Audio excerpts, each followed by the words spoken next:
Welcome, welcome, welcome.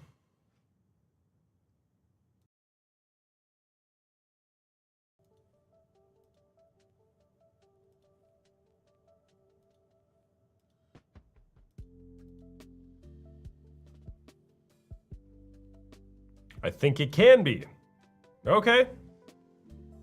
Why is that? Bailey Ray, depends on how they are using it. In my opinion, how might somebody use it in order for it to be cheating? Let's get this started here.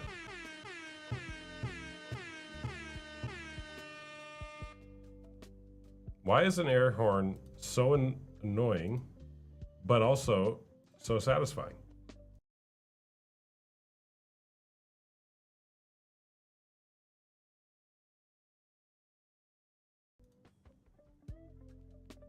Depends on how they're using it.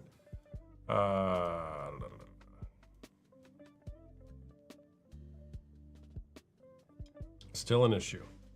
Why is nobody joining this? This is weird.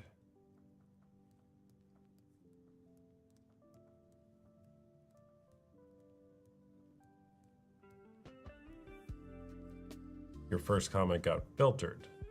Oh.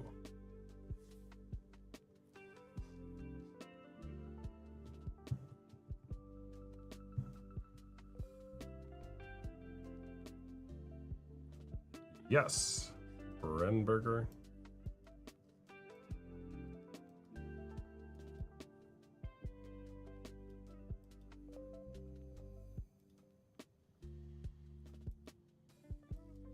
Yes, absolutely, says Debbie. Brenberger says yes. Yes, it is. GGH says yes. Will you guys do me a favor? Like and share, tap the screen.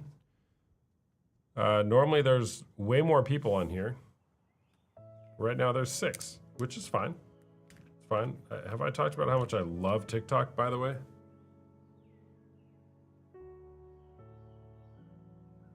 TikTok is just the best platform ever. And everybody should use it.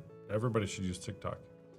I was the one a while back who said my BF just watches because he's bored, but doesn't play with himself. He just sits there and watches like people have sex. That's interesting. Are you still with that BF?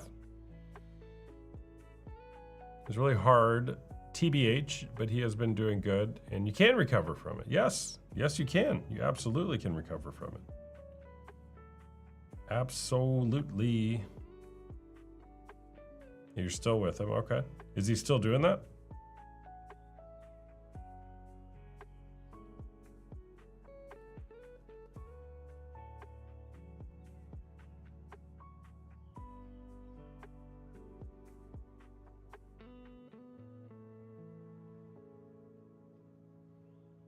It's not just sites, it's Tumblr and Reddit. He does have an obsession. How do you feel about that?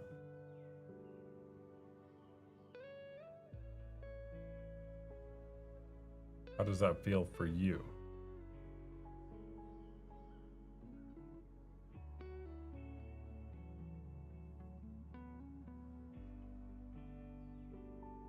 It doesn't make me feel great. Yeah. That is understandable. Why are you putting up with it?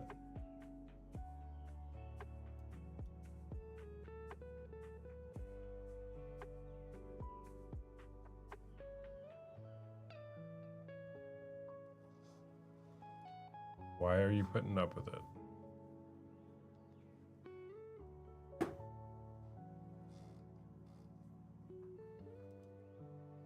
But I can't control what he watches, you know? Because TBH, he's a great guy, corn stuff aside. So aside from the fact that he masturbates while watching strangers have sex, which is a betrayal, besides that, he's great. So besides the fact that he's betraying you, he's a great partner.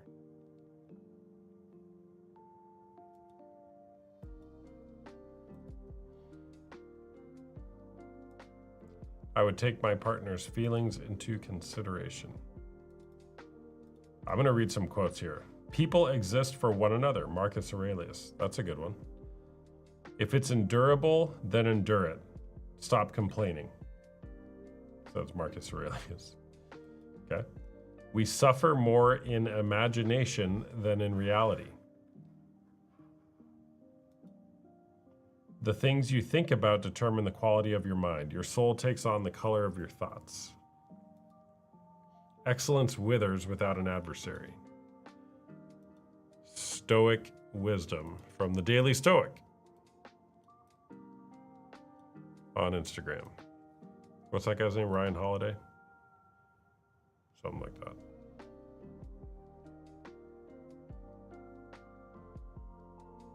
Oh, he's coming to Phoenix. Daily Stoic Live, February 27th. It's not cheating, but it's awful for your mind and relationship. It's been something we are working on, but it's taking time for him to understand my view.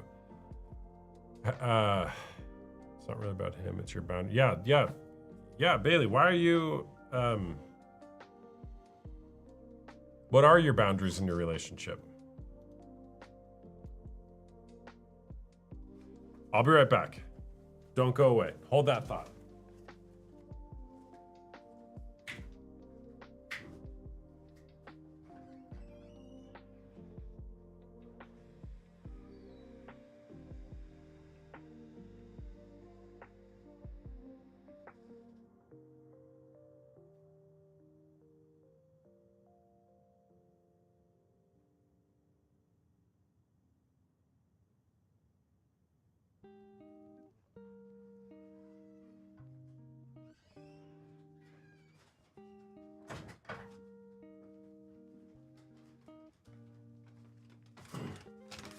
All right, I'm back. How is everyone tonight? Good. I got... And do you guys have Five Guys where you live? The burger joint? Whenever I go there, which is not often, I ask for a bag to fill up with peanuts. You know, you're supposed to just have a few when you're there. I asked for a whole bag. Oh, gosh. Hold on. I just killed my camera. We okay? That was dangerous. So I get a whole bag of peanuts and then I eat them for the next few days after going to Five Guys. So this video is a tribute to Five Guys. I just totally jacked my camera setup. If it's endurable, endure it, right? How is everyone tonight? I'm good, thanks, Austin. I told him it makes me uncomfortable with him watching Corn on Corn Site, so he stopped that. But what? All right, like and share, everyone. Tap the screen. Tap the screen.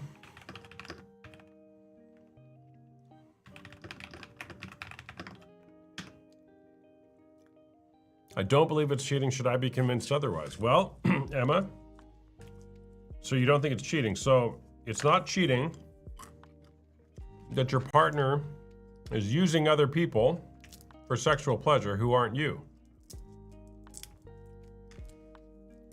If that's not cheating, then what is?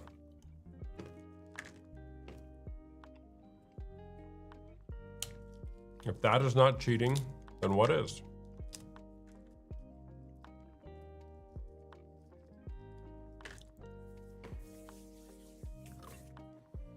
He still consumes on other apps like Tumblr and Reddit, but doesn't pull the rope to it.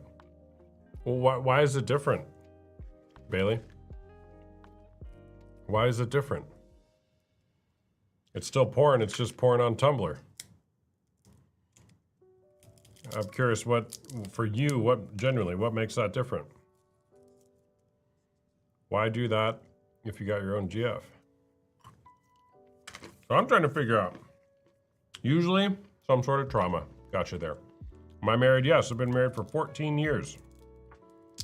I'm an old man. I consume a healthy amount of Fortnite. Is that cheating? Definitely not cheating. I'd say that's healthy. That's really healthy behavior. You gotta play a lot of Fortnite. What should you do instead of watching porn? Play Fortnite. Just play Fortnite. No guilt. Man, I really hammered that point home tonight, didn't I, Adam? how much I love Fortnite. It's so fun. I don't like playing it alone though. You gotta be other people, like, you gotta be community. All right, welcome everybody. My name is Austin Hamilton, also known as Porn Coach. If you want to come share your opinion on the question, is porn cheating? You're welcome to. If you want to share your story about maybe how you've been betrayed by porn, or that you want to quit porn or something, I'm here for it. I got a pretty long leash for people who are trolls. Hey there, what's going on? Hello. Hold on, I'm trying for my remote to turn my TV down. All right. Are you 18 or over? Yeah, I'm 22. All right, cool. I guess this will have to work. Okay. So I was with somebody that I'm currently still living with because it's a complicated situation. Ever since we got together, it was a very sexual based relationship, and I could tell. I mean, I didn't really want it to be, but I definitely could tell. I always had an intuition, a feeling that something wasn't right, because I've been messed with before. I've been betrayed, I've been hurt, whatever. But I really wanted to believe this, and he would tell me that, he doesn't watch porn anymore because that's what, kids do, and, stuff like that. And I believed him, so much so that I ignored my intuition. It made me feel, actually insane. And when I would feel that way, and I would ask for reassurance, he would just make me feel even more insane, you know what I mean? Mm-hmm. June 9th, my house burnt down, right? And we lived together. And we were staying with his uncle at the time, and I wanted to check my Facebook because, I didn't have access to it because of my phone. I didn't have anymore. And I saw that he was searching up, basically, porn pages on Facebook. And then that unraveled into, him crying and saying he has an addiction and, whatever. And that's great. That's fine. I get we all have problems, but it was the fact that he would gaslight me when I was, right. You know what I mean? I knew better. So, I don't know. I'm just in a really awkward place because since we're living together, I can see, how he's struggling since we've broken up, and, he's getting therapy, but, I don't know. I don't know. I'm not, thinking about taking him back, but, definitely been pretty, traumatic and, problematic. Yeah. But can I ask you a question? One of my biggest... Huh? Can I ask you a question? Yeah. I notice how you're describing all this trauma, and you're like, it's fine. You have, this very nonchalant attitude to pretty... It sounds like major stuff. Yeah. Yeah. I'm wondering when that started. When the nonchalant feeling started? Mm-hmm. It probably was before this boyfriend and even the previous one. I don't know. I think that just started to become a thing because I can't really do anything about the situation. I can only control, what I do. And I'm still trying to figure out, what I'm supposed to do, to heal with this. I know there's therapy and everything, but I also know it's not a me thing. I know that, I didn't deserve it in any way. It just sucks because I see all of his good qualities. Yeah, okay. So what do you deserve? The best. The best. The best? Yeah. Not somebody who lies straight to my face, because even after I caught him, I looked him right in his face, and I was like, be honest with me. And he was like, no. And I look at him like a fucking mom. I'm like, be honest. And then he was. And I'm like, oh my gosh, I cannot do this ever again. You deserve the best. Where in your life are you settling for less than the best? I don't know. Probably the self-care areas, because for the past 5 years I've been so hyper focused on this relationship and controlling it and making sure that I don't get hurt, and that's why he lied so much and so well. But I think after everything's been said and done, I need to really take care of myself, my medical insurance, getting a better job. This has now forced me to have to get a place of my own. So I just have to really just fucking suit up and be an adult. Yeah. I think it was divine intervention. I'll be so for real with you, because if this, like the house burned down, so we were like together, we're like, you know what? We're gonna get a place, we're gonna do this, we're gonna do that. And like before that happened, I found out. So, you know what I mean? Like it kind of saved me from that next step. And you were probably like that meme. The house is burning down and you're sitting there and you're just like, it's fine. Everything's fine. Yeah. I mean, especially after facing something like that, it gives like a human this feeling of like, I can do anything because I didn't die. You know what I mean? Well, and there truly is something brilliant about that and resilient. It's like, okay, I can deal. I am strong enough to handle this. Were you here when I was reading that quote just a minute ago? If it's endurable, then endure it and stop complaining. Yeah. Now, I don't necessarily agree with that quote. Like on one hand, I'm like, yeah, that makes sense. But on the other hand, it's like, well, hold on, let's stop and recognize what happened here and process through our feelings.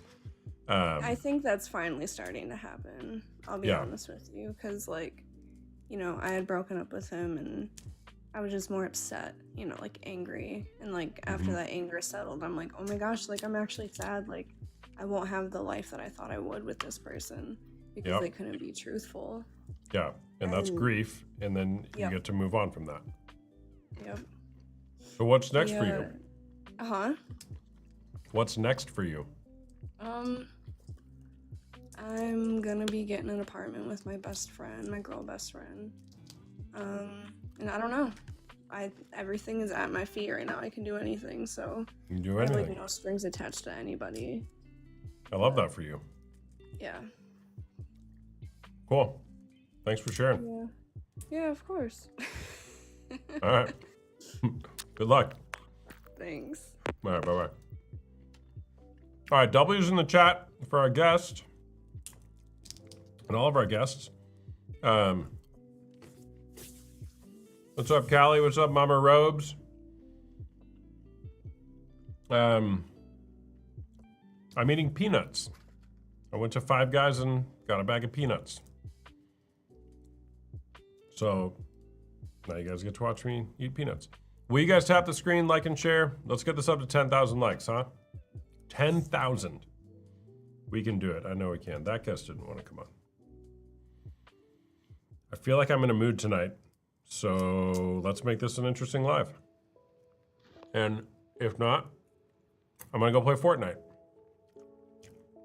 I love Fortnite.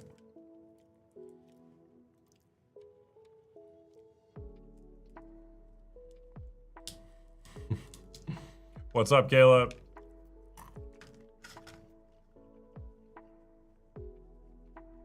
Fortnite bad. That's what my wife would say.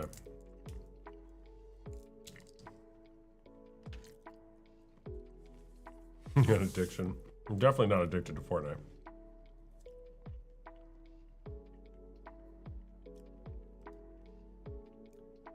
It's a fun game.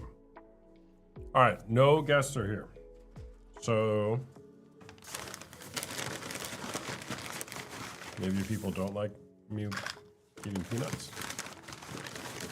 Do I think porn is cheating?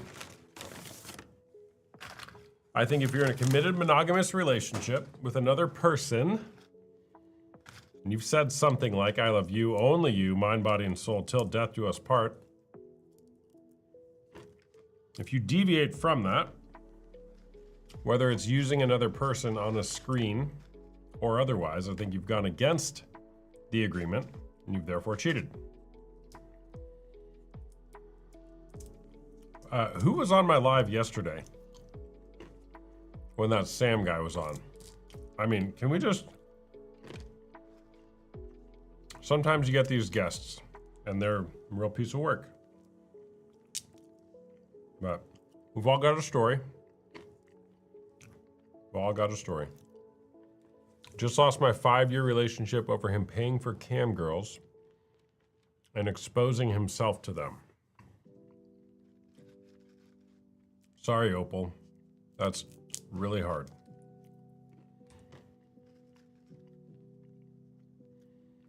That guy was something else. Yeah, thank you, Anna. I'm glad that somebody was here to witness that. I mean, like at some point, it's just like, why are you here? Why are you here right now? This guy, just go back and watch it on YouTube, or don't, because it'll just frustrate you.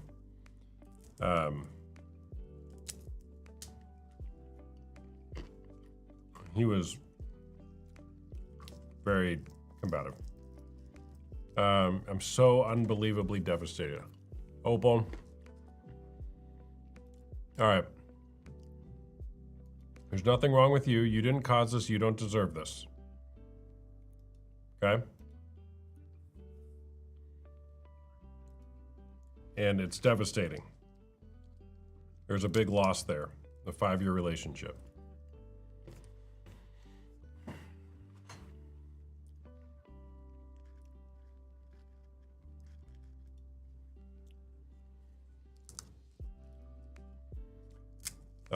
He just wanted to argue. Yeah, he just wanted to argue. But I don't think he did. He wouldn't even, it's like I would say something and then he would make a point that was like opposite of what I said. And it's just like, at some point, we can't have a conversation. Hey, what's up, Adam? Hey. Is Fortnite cheating? Yes, absolutely. What's up, man? Can we talk about the circle thing? Sure. The inner Yeah. circle, the outer circle. That's okay. All right. Mm-hmm. I don't. It's confusing to me. What you explain that to me, because I'm very confused. Okay. So what Adam's talking about is I was teaching this in my men's group tonight. Comes from Patrick Carnes and his kind of addiction framework. The 3 circles. Talking about the 3 circles of addictive or of our behavior. So the innermost circle is destructive behavior that it's like we know is going to be bad for us. Such as watching pornography or gambling or alcohol or drugs, whatever it is. Middle circle behavior is kind of in this like, it isn't inherently bad, but it can lead you down a path that takes you somewhere that's problematic. Outer circle behavior is these are things that are actually helpful and life-giving for me as opposed to destructive. So inner circle behaviors are clearly harmful and cross boundaries. Middle circle are slippery behaviors that often lead to inner circle actions. And outer circle are healthy, life-giving behaviors that support recovery. Does that? Why is it a circle? Why is it a circle? I don't know. It's just, I don't know. It's making my mind run in circles, if you know what I mean. I had a like he was explaining it to me, and I kind of had a thought of how it could be connected. Like, so something that could be like not inherently bad, like from the outer circle, like for example, like wanting connection with friends, that's not an inherently bad thing.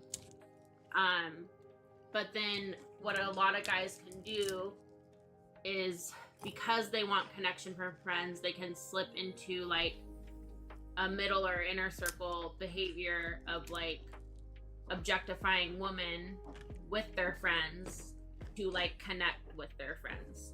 And then so it's kind of like, how can you meet that need of wanting to connect with your friends in a healthier way rather than a destructive way, kind of. Yeah. So and to build on that example, an outer circle behavior, like a good life-giving behavior, is I need guy time. I want to hang out with my buddies. Like that's good and right, and we should do that.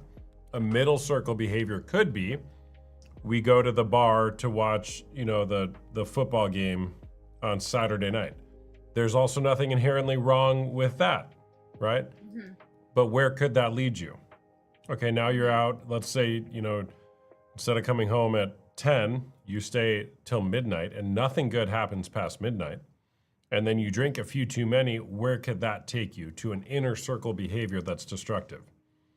And then you got the one guy who's like, hey, let's go to the strip club. And you're like, you gonna make a good decision there, right? Yeah. That makes sense. And so when she Yeah. explained that to me, I was like, wow, you are so amazing. You're such an awesome wife. Yeah. You're so. Yeah. So like, it's just a tool, Adam, right? And like, if you don't like the circle, okay, throw the circle out. But like the concept is the same. Like, what's good and healthy for you? What are kind of those in between? Like, it's not bad or wrong. Right. You know, like, is it always a problem to eat your feelings if you're feeling down and you need to go have some ice cream? Is that always bad and wrong? No, I don't think so. Eat your feelings. But if you do that every day and you're having like a tub of ice cream every day, okay, that's probably an inner circle behavior. You might want to look at that. We just looked at each other. Are you guilty? No, not at all. Okay. Is it wrong to play Fortnite?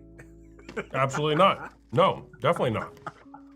Fortnite is really good and healthy. I was telling him that it's much better than porn. But So. what if you keep buying all the new skins? Dude, then that could, yeah. I mean, you do have to be careful with that.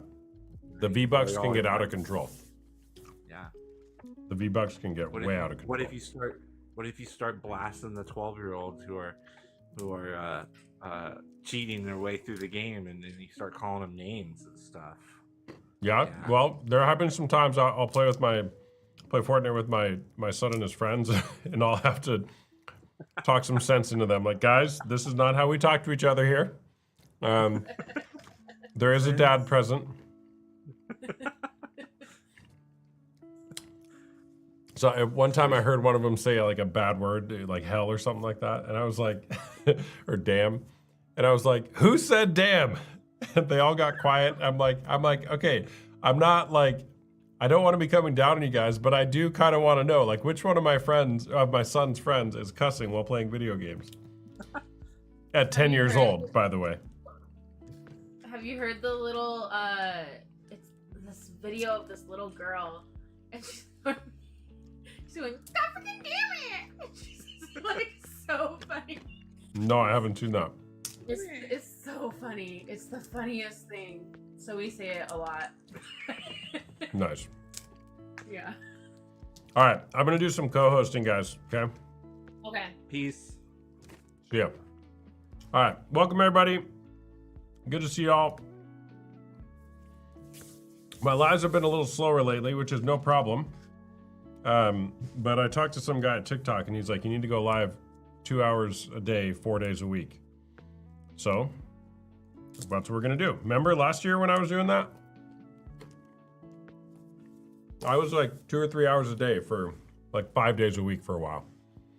And it was crazy. Takes a lot out of you, though, especially when you're going to bed at midnight or 1 a.m. every night after a good TikTok session. So we'll work back up there.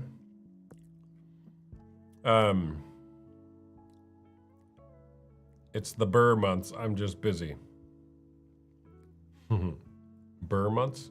September, October, November, December.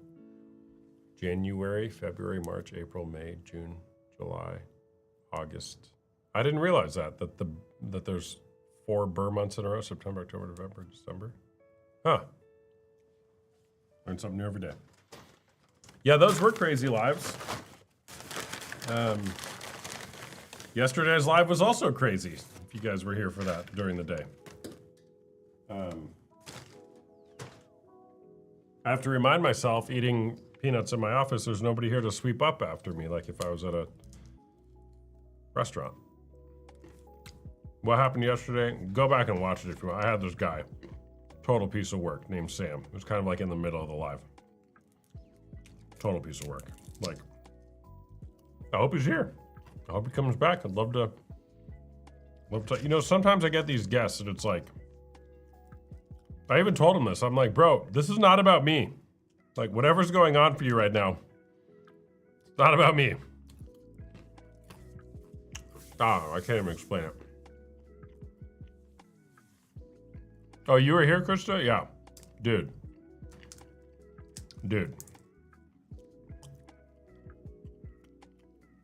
All right, let me go. I'm gonna go potty and then I'll co-host.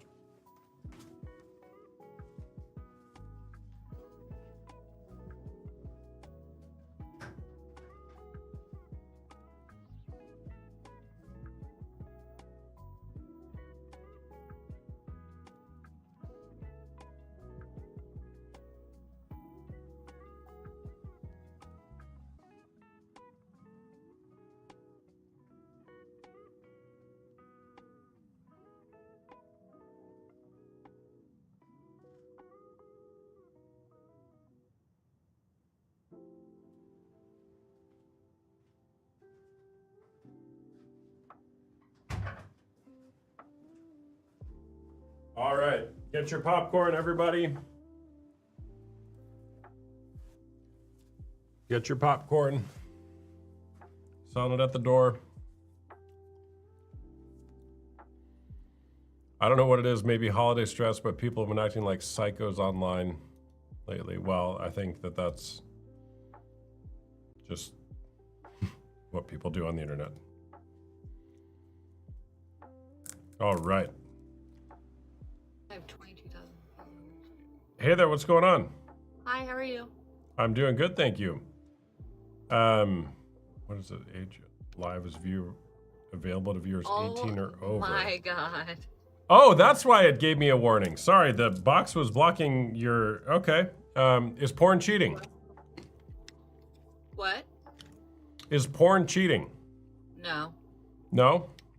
No. Okay, why is that? Because we watch it together. Because we watch it together. Got it.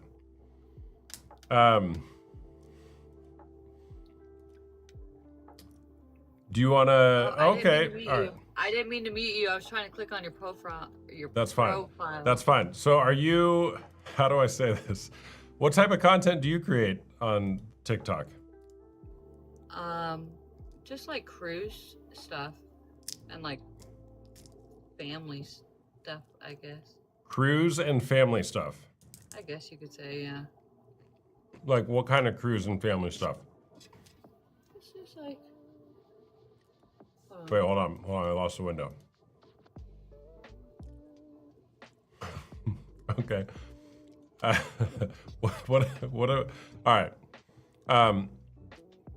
Well, my name's Austin, and I'm trying to get this question answered of if porn is cheating or not. You said no. Do you watch porn?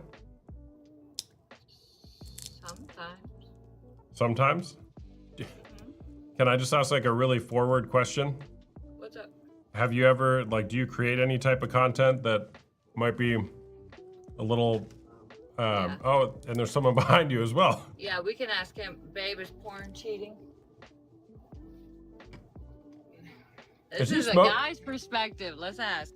Babe, is porn cheating? Look, he wants to know. He's serious. He's doing like a... And he's going to ask you your reason for your answer, too, so be prepared. What did he say? I mean, yes and no, Oh, because you could. be careful what you say, because I don't want to get Yeah, bananered. that's what I'm trying to do.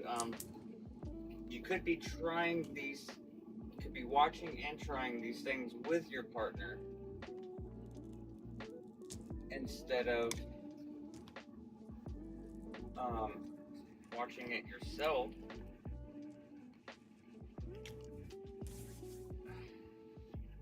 Kinda hard to- I know, it's a crazy question. Does he watch porn? Do you watch porn, man?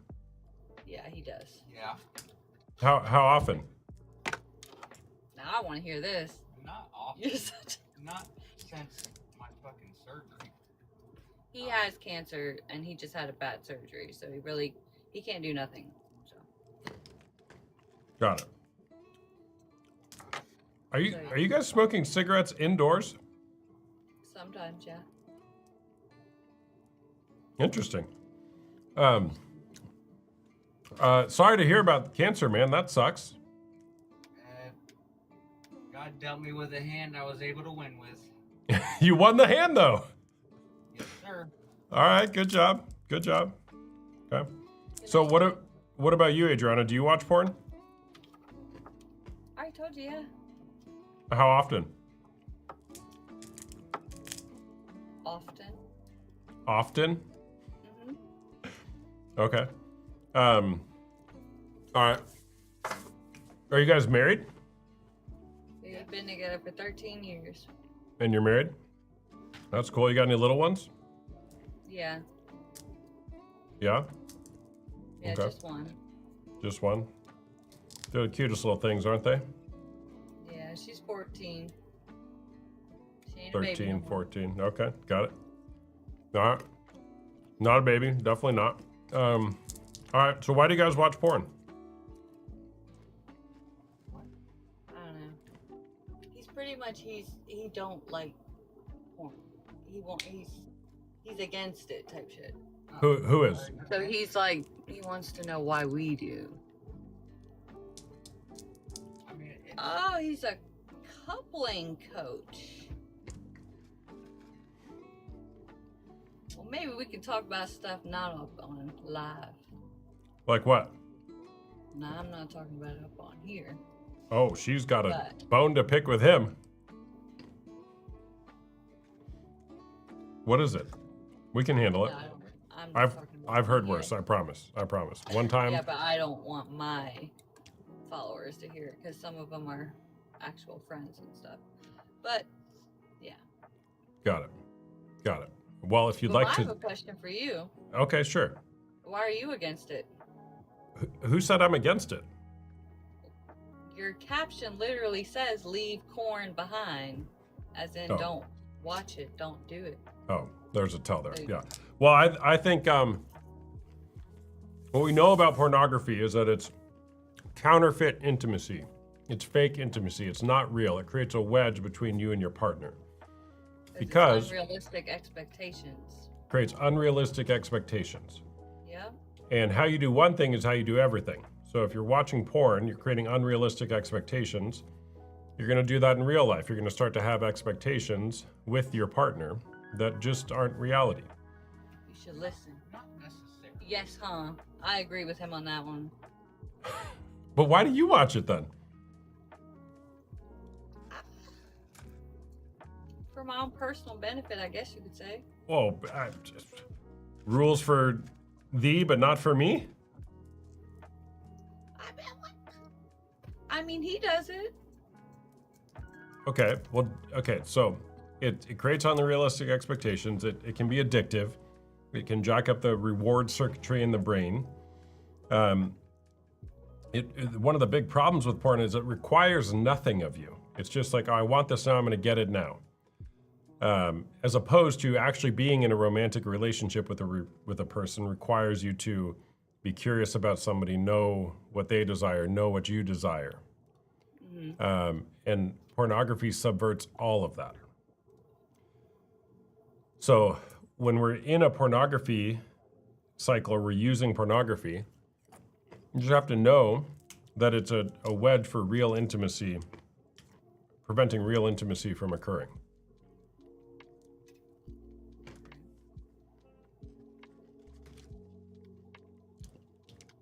I agree with the unrealistic expectations, though. But you still watch it. Well, who says I'm watching men? I didn't say you're watching men or women. I don't know what you watch. I haven't asked. What do you watch? All kinds. All kinds of stuff. Okay. All right. Well, good chatting with you. Thanks for sharing. I'd love to chat. Go to link in my bio. We'll talk about what's going on in your relationship. All right? Okay. Or don't. That's fine too. Okay. Thank you. Take care. You too. Bye-bye. That was interesting.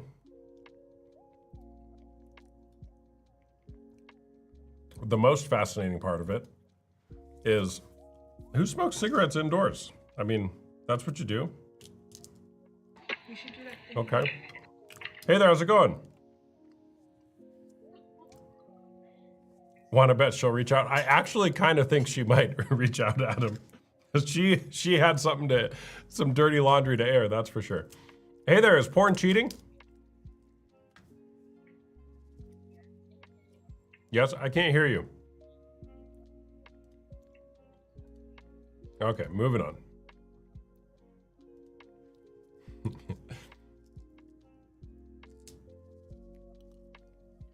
Yeah, we'll move on. Hey there, what's going on? Porn cheating, porn quotes. What is that? Is porn cheating? Oh, it's porn, like watching porn. Yeah. You think porn cheating? Like if your man watch porn? I feel like that's cheating. I do. You do? What did your No, friend no, say? right. Did your friend say no? My friend said no. She don't think it's cheating, but I do because it's like, why you need porn when I'm right here? Mm-hmm. Yeah. All right, so if you're not around, then look at my old pictures and my old videos. You don't think so? I think porn is cheating. You What think do porn- you think? I think porn is cheating. Yeah, I think if you're So he thinks in a porn is cheating. relationship, if you use other If you're in people a outside of the relationship, yeah. Yeah, that's like using other people. Yeah. Yeah. You want battle? Sure, I'll do a battle. Are you in a relationship? I'm not in a relationship. And she is. She is, and she doesn't think Yeah. porn is cheating. So if your man watch porn, you don't care? Like why you alright, so let's say you laying in bed with him, he right next to you watching porn, you not gonna care? Oh, she's strong. What'd she say? She said she wouldn't care if he laying right next to you watching porn. I don't buy that. I don't buy that. You don't Tell- buy it? You think here- about it?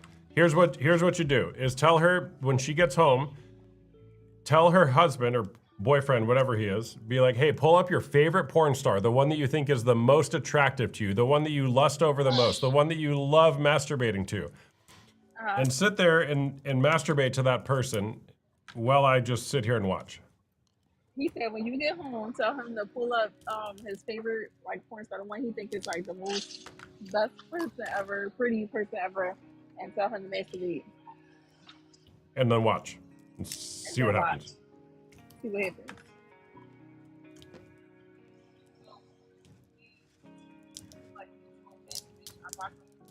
Huh? Oh, this is a little wild one. She said she watches him beat his meat to porn. Why? He said why? He said why? It turned him on. I mean her on. Yeah, what? She said it turns her on. It turns her on to watch her partner masturbate while watching strangers have sex on a screen. That's a turn on to her? That's what she said. That's what she said. Yes. All right, ask her why. He said why? I feel like we're playing a game of telephone He right said now. why?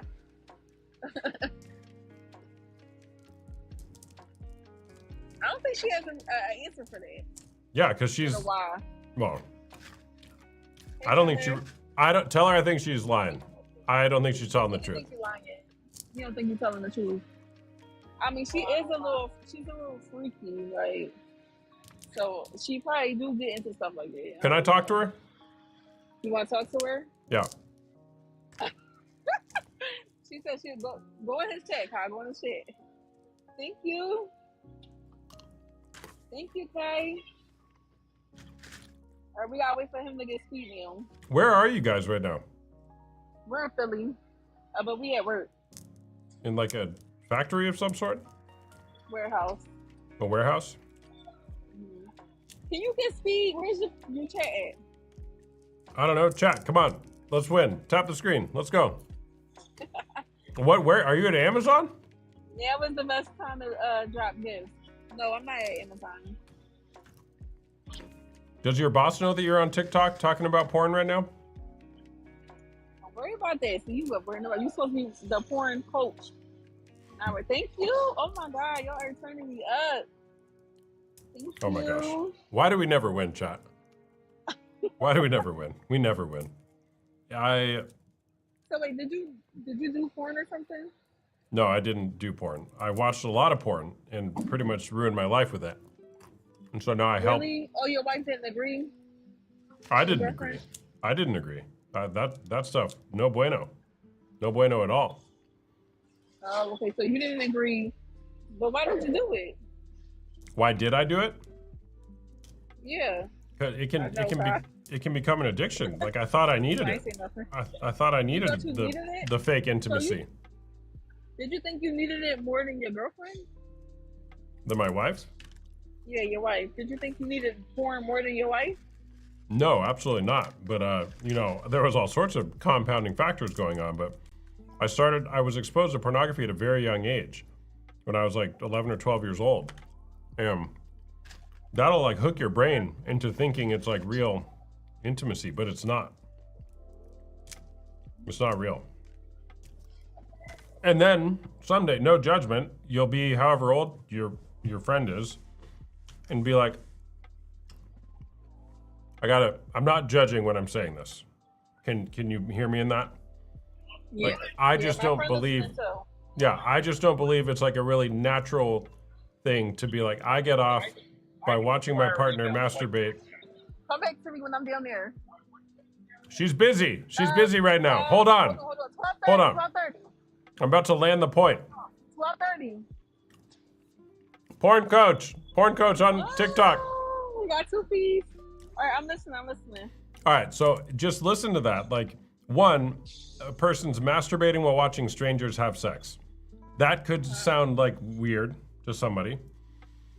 2, then she's claiming that she gets off while watching her partner masturbate while watching strangers have sex. That didn't just start today, that thought or feeling. That, But I mean, like, all right, some people, you know, like how some people rather watch, like some people get turned on from watching other people do stuff like with their partner. That's the same thing. mm-hmm. Yeah. Well, I mean, that just goes back to, is there anything special about sex?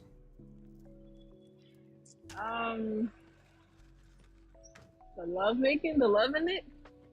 The love in it. Yeah, like the love, like, 'cause you can make love and then there's, like, do you think it's something special?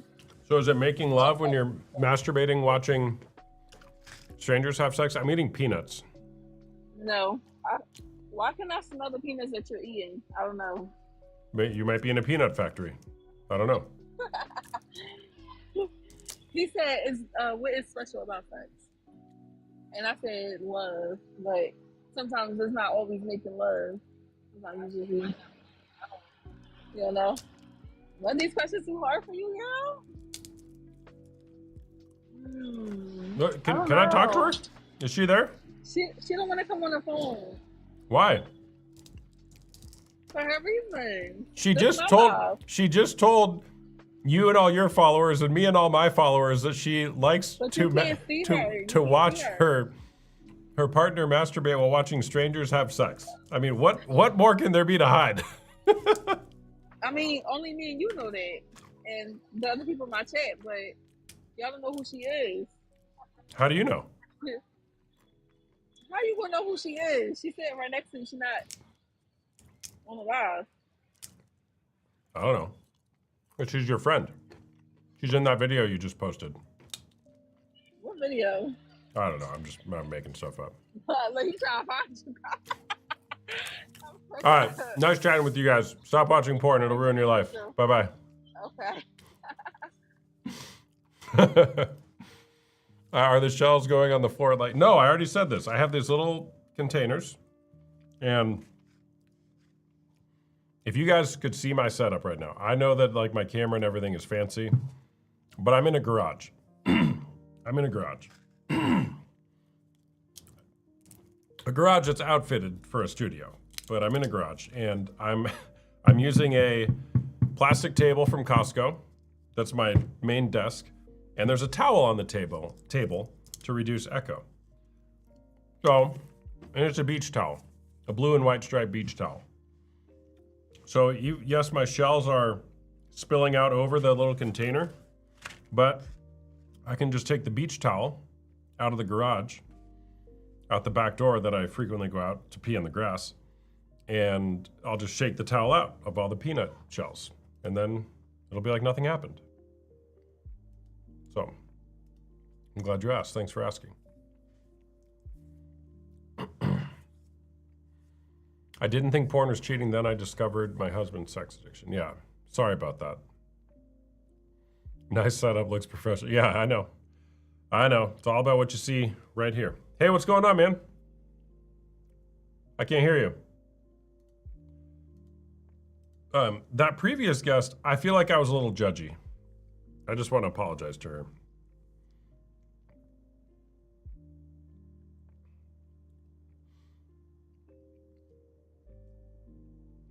But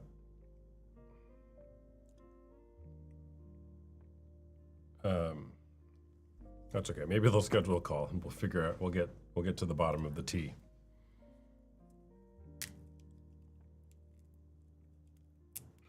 Hey, what's going on? Hey man, what's going on? Not The much. human space. The human What space. does that mean? What does it mean? I mean, you put in you wearing that because what you doing right now? Kind of. My name's Austin. I'm a porn coach. I help people stop watching porn, and I'm going to be launching a podcast soon called The Human Space. And so I made this hoodie for my future podcast, and I wear it. It's a one of one. Yeah, man. Yeah. Nice, man. Are you serious with the porn? Yeah. Do you watch porn? Nah, hell no. No? Not for real. I don't do that, bro. Yeah. Yeah, me either. No, man. Yeah, I'm for real. That's what I do. I help people There's to stop watching porn. some really sick people out there. Is there really sick people out there? I mean, with the porn, getting more and more sick about it. Well, there's a lot of people out there Yeah, who watch pornography and I'm can't get away saying from that it. Yeah. I'm saying that you start with a video and then you go in like more and more and more, right? Yeah. That's the people you're trying to attack. Well, anybody who wants help with their pornography use, yeah, or other unwanted Where you sexual from? behavior. I'm from Arizona. What about you? I'm from Mexico, born, but I've been living for a long time in Tennessee, bro. In Tennessee? Nice. Nice. Mi esposa es de Mexico. Órale. What part of Michoacán. Michoacán. Mexico? Michoacán. Nice. So you learn Spanish already? I know a little bit. Not that much. 30%. 15. I mean, hey, bro, like for say, mi esposa es de Michoacán. Sounds pretty good, right? I probably could have fooled you. You probably thought I was Mexican. Not really, but the way you say it, bro. Mi esposa es de Michoacán. Yeah, man, the way you say it is like you got it on your hands, you know. Hey, watch this. ¿Qué pedo? ¿Qué pedo? Hey, nobody knows about that. I know about it. Just random people knows about ¿Qué pedo? What does that mean? I say it all the time when I meet new people. Like even my wife's family in Mexico, I'll be like, ¿Qué pedo? And my wife's like, don't say that. I'll say that. No, Hey, but I still do. basically it's like, hey, what we gonna do, or what we have to do, Yeah, or what's going on, you know. yeah. All right, man, nice talking to you. You can say it in like to. Me too, brother. Good day. Yeah. All right, man. Take care. Bye-bye. Man, bye-bye. ¿Qué pedo? ¿Qué pedo? Does anybody know what that means? ¿Qué pedo? A woman home from a bar without us asking if I was okay with it. He ended up cheating on with my coworker, tried to push me into a threesome, and now they are swingers. It's only cheating if you agree with your partner on what is cheating. No? Yeah. Hey there, what's go? Bitch. Disconnect. That. Nope.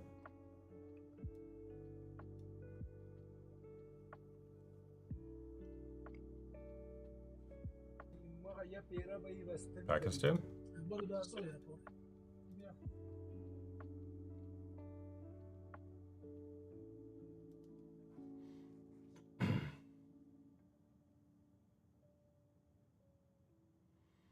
Hey there, what's going on?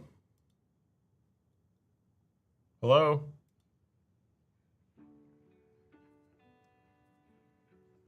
When did the hoodies come out? Soon. Hey, what's going on? What's up, man? Not much. What's up with you? Nothing, just chilling. Just chilling? Yeah? Yeah. About to go place 100 on black or red, black or red, black or red.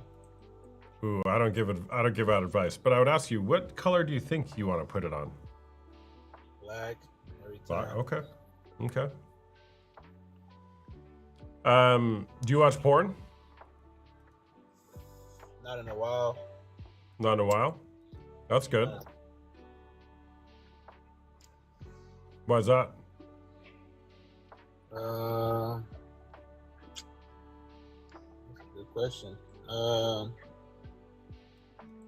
think people just make me feel good, you know, so I don't need it. That's bottom line. You found delight in actually being with other people in real life, and so you don't need porn.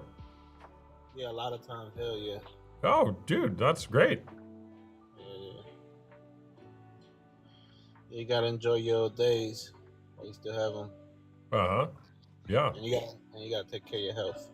Take care of your health. Yeah, but I'm gonna get back to this smoking, man. I'm smoking weed. All right, then. Okay, got it. Okay, yeah, that's a sentence right there. You got to take care of your health. I'm gonna get back to smoking. Okay. People are amazing, aren't they? People are amazing. All right, any guests? Let's see if we can get the guests back in here. All right, like and share. We're almost at 10,000. 10,000. Let's go. What happens at 10,000? I don't know. Nothing. Will I be selling these hoodies? Yes, I will. Once the podcast officially launches, you'll be able to get the Human Space merch. You'll be able to get the Human Space merch. That will be the name of the podcast. The Human Space. Isn't it a cool hoodie? I mean, seriously. I think it's kind of cool. And I don't have the mugs. Will there be other colors or just white? I haven't even launched the thing yet. I don't know. Yeah, there'll be other colors. What color do you want? I think on the print on demand site you can choose whatever color you want. So, but I like black and white for now. So that's what you get.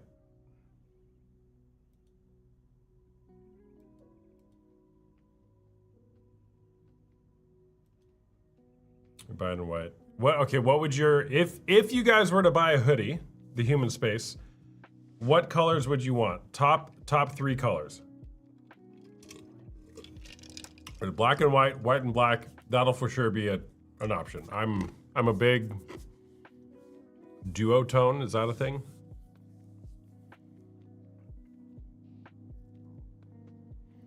I was thinking I could put words on the back, like maybe that'll be like different lines. Like courage, love. Those are the best words. Dark gray and light gray. I just like black over white because you can't keep white. I know. So I wore this one yesterday to a cigar lounge, which means you immediately need to wash it.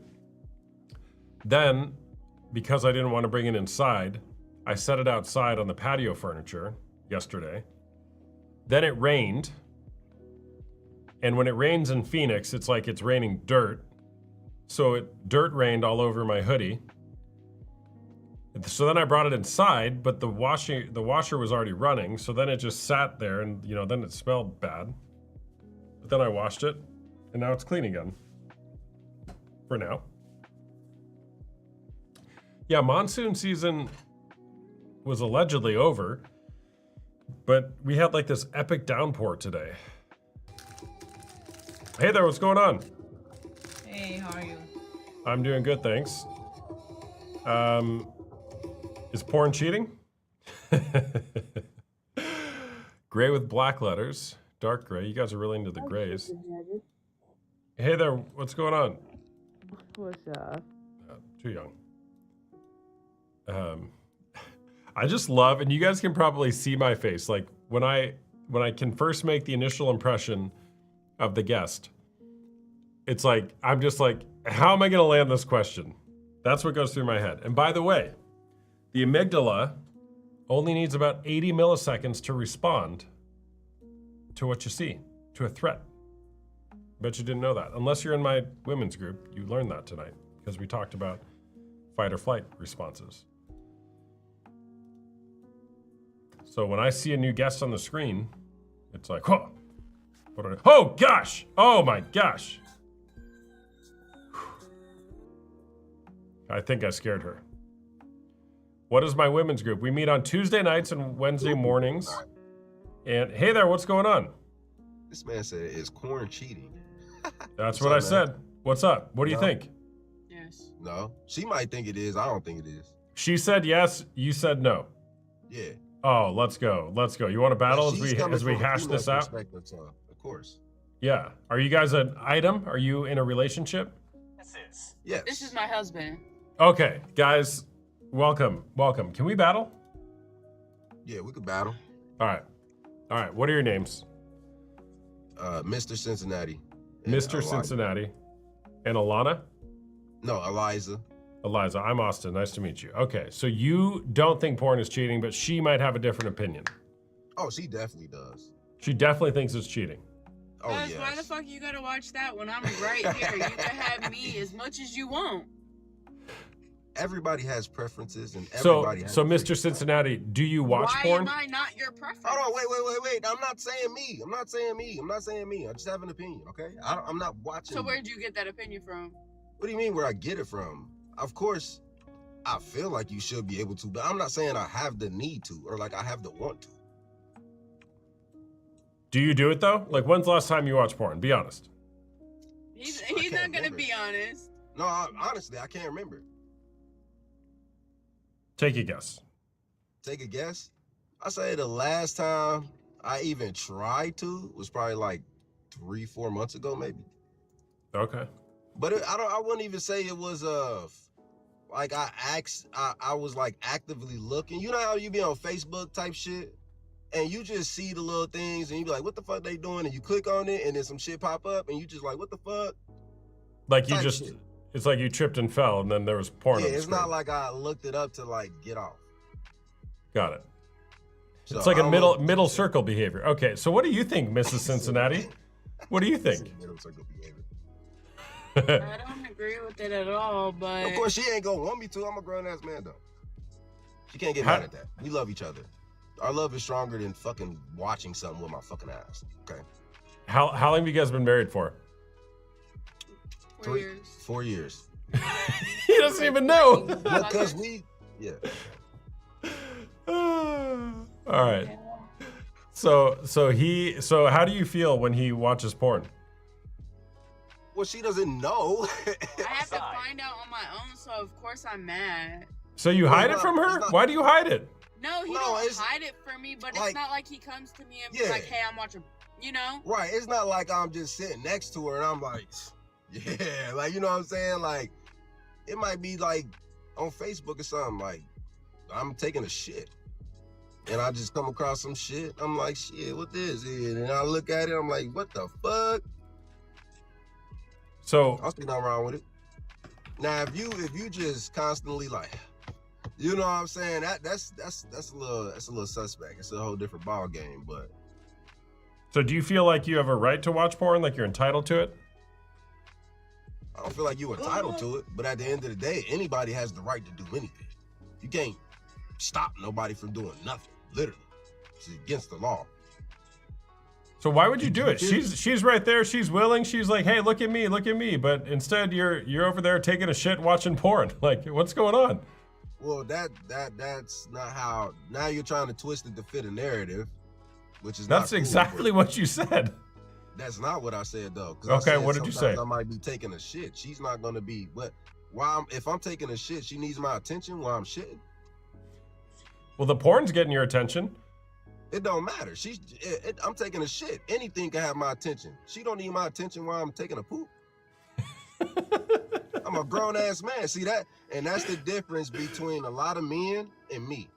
Because at the end of the day, if I live with you, we live together for 24/7, you have my undivided attention at any fucking time.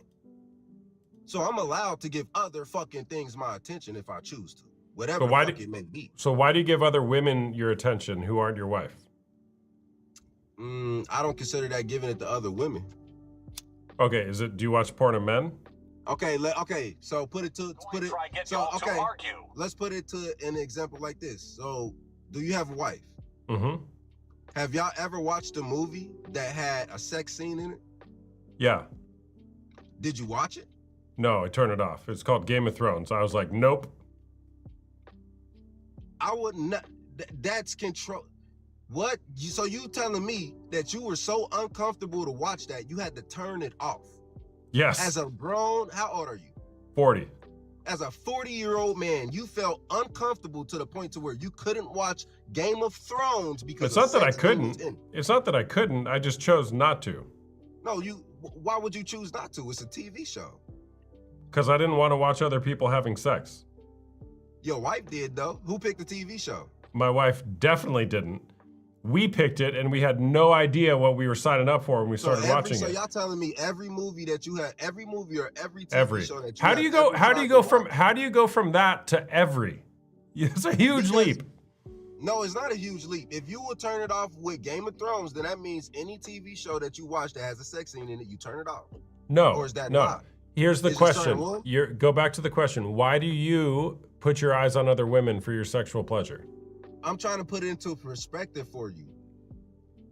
Because if you want to say it like that, then that means that anything I watch that has to do with another woman in it, I have to look away. Nope, that's not what I'm saying. When you're going and watching pornography, you're intentionally going and putting your eyes on another woman with the intention to be sexually aroused by her.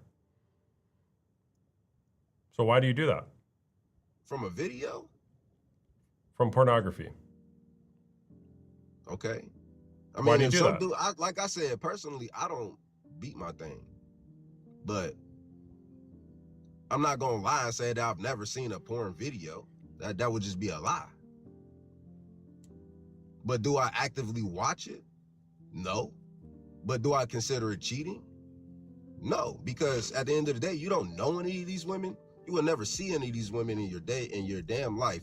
And at the end of the day, as a man, if you have told your woman the type of personalities and the type of lifestyle you want to live, she chooses to live with that. Now, it's one thing if you're lying. What did you say? What did you say to her on your wedding day? Huh? What did you say to her on your wedding day? My vows. I told her I loved her and that I wanted to be with her forever. I'm not a super sentimental guy. I'm not gonna fucking write out a list because we getting married. At the end of the day, she believes in marriage. I don't even believe in that shit. I did it for her. I don't believe marriage. I don't believe you have to put a ring on a woman's finger and marry her to show her you love her. That's not my way of showing love. Hold on. You just said you've never lied to her, but you got married when you don't believe in marriage. That For seems her, like she knows that though. She knows that though. So that's not me lying to her. Before we got married, I told her I don't believe in marriage. Why did you do it then? Because your actions would indicate you do believe in it. To show this woman that I love her. That's why people do things that they're not comfortable with or they might not believe in, is to show the other person that they actually love them and care for them.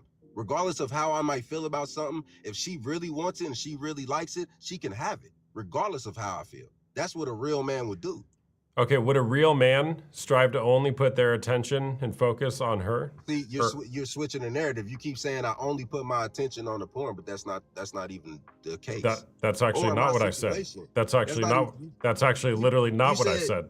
Okay, so are you asking me or are you asking my perspective? Would it be okay to put your attention more on watching that than your woman. Is that what you're asking me? Or are you telling me that's what I like to do? I'm asking you, would a real man strive to only put his focus and attention on his partner, or would he be okay with diverting that also to other women? Well, at the end of the day, if a man is out here saying that he only puts his attention on his woman, he a damn lie. That's not what I said. I said strive to. Well, if a man is striving to only put his attention on only his woman, he's a damn fool. That's not the way to live. Got it. Okay. So yeah, he's a fool. He's living a fool's life. Because at the end of the day, your woman don't like that shit. Most women do not want their man all up their ass, only worried about them 24/7. That's why half the times, 10 or 15 years later, they get fucking divorced because she get tired of his ass.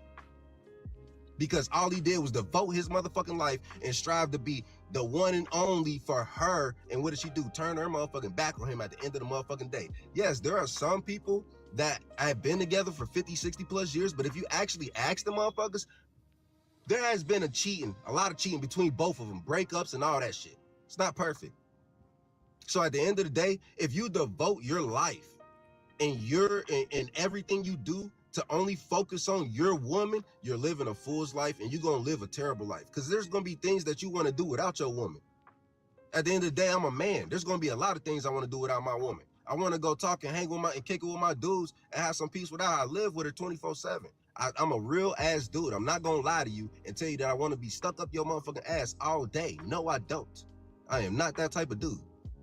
Now, there might be dudes out there that want to be all up your butt all day and watch every movie or want to change scenes or turn shit off because they don't want to make you uncomfortable. I am not one of them type of dudes. I'm not gonna live my life like that. I live my life for me. Me. I am not gonna walk around this earth for a flesh and blood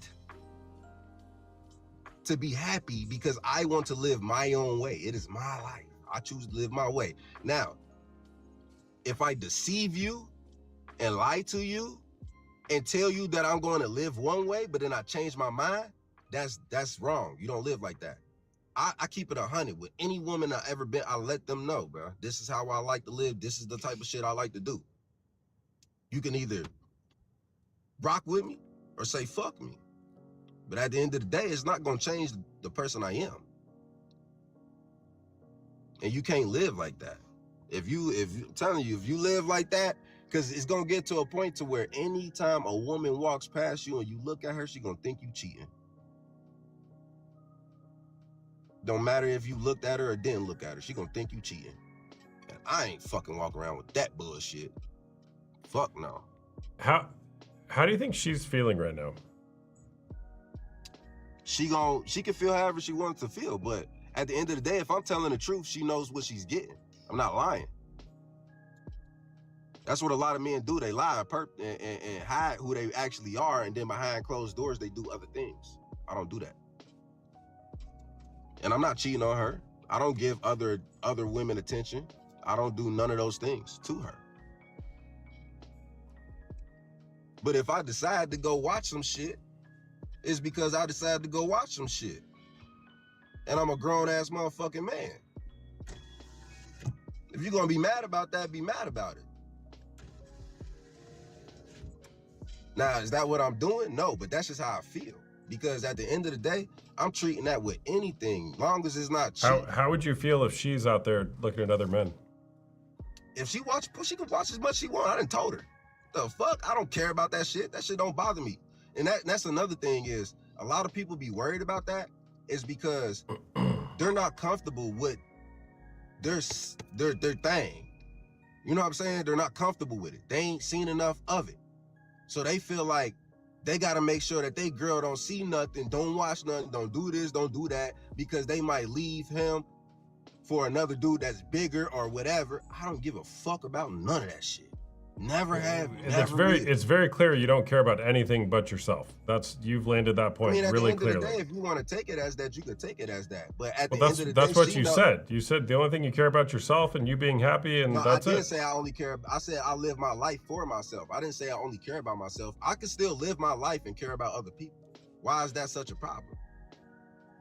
So for me to care about other people, I gotta live a certain way? That's not life. That's not reality.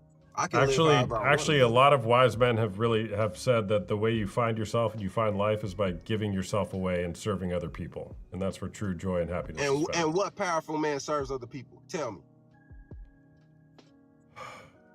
The most powerful. Who? Let me guess. God. Well, that's one. Okay, then who? Pretty else? much any man who's ever accomplished anything meaningful got there Who? by serving other people. Who? Because Donald Trump ain't served no goddamn body. He is a powerful motherfucker. The Rockefellers ain't served the goddamn soul. And they some powerful motherfuckers. Elon Musk ain't serving no goddamn motherfucking body. And he's the richest motherfucker in the world. So who are you talking about? Bro, first of all, oh my gosh. People don't rise to those positions, that influence, that stature, that authority, that wealth, without providing some sort of value for other people, serving other people. They don't provide value for nobody. I'm sorry. Rockefeller literally built railroads across the whole country. Having self-driving cars don't benefit nobody but Elon Musk. It literally don't. SpaceX don't benefit nobody but Elon Musk. It literally doesn't. Okay, it literally does. It literally doesn't. Okay, look. Name how Look. it Name how it benefits you. What? Anything any of them people are doing. Since you say you just said what Elon Musk is doing, it benefits people. Does it benefit you? Yes. How? The roads are safer because of autonomous driving. The roads are safer. Yes. Are you serious? Yes, it's been. Bro, the roads are safer. Yes. Chat. Has he not? Oh, you. The roads are safer. Okay. Wow. I've never heard that. Well, you obviously aren't educated on electric vehicles and autonomous driving and how the accidents per mile are less. I see the news, and I see crashes every day for myself. And crashes still happen, but autonomous driving is proven to be safer than non-autonomous driving. That's a fact. Okay, what percentage of America can afford that shit? That's a whole nother conversation, but it's on topic though, so, man. It's on topic though. It's on topic. Well, it's very much on topic because pornography is all pornography. It fuels this inward focused. All I care about is me, and what I want right now, and that's what you're projecting very loudly. That's what loudly porn here. does to you. That's one way that pornography, it fuels that. It's saying, I am entitled to what I want, when I want. I don't care about anybody else. I'm going to get what I want, regardless of what the cost is for somebody else. If you watch it, if you watch it once out of 3 months, that's what that's saying. I'm not going to put a number on it, but that's the orientation you have. No, that's so wide open, and that's a terrible way to debate. You have to put a number on it. You can't say that if you watch it one time out of a fucking year, you're putting all your attention on it. That don't even make sense, man. I didn't say that. That's a weird, twisted way to make a narrative. How? You did say that. If you're not putting a number to it, that's what you're saying. No, actually, a very poor way to debate is what you're doing, which is, and this isn't even a debate, first of all, but it's to try to trap people into statements that are binary, and I will not play that game of falling into false binaries. I'm trying to trap you. Okay, that don't make any sense. So can I ask her a question? Go ahead, ask her a question. What is it like to be married to him? I mean, every relationship has its up and downs. I mean,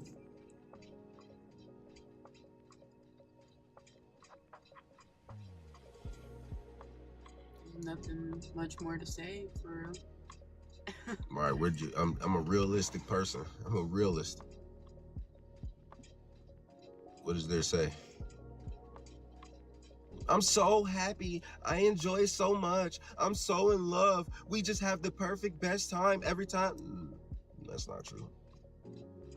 We have our ups and downs, but she knows for a fact that I love the fuck out of her.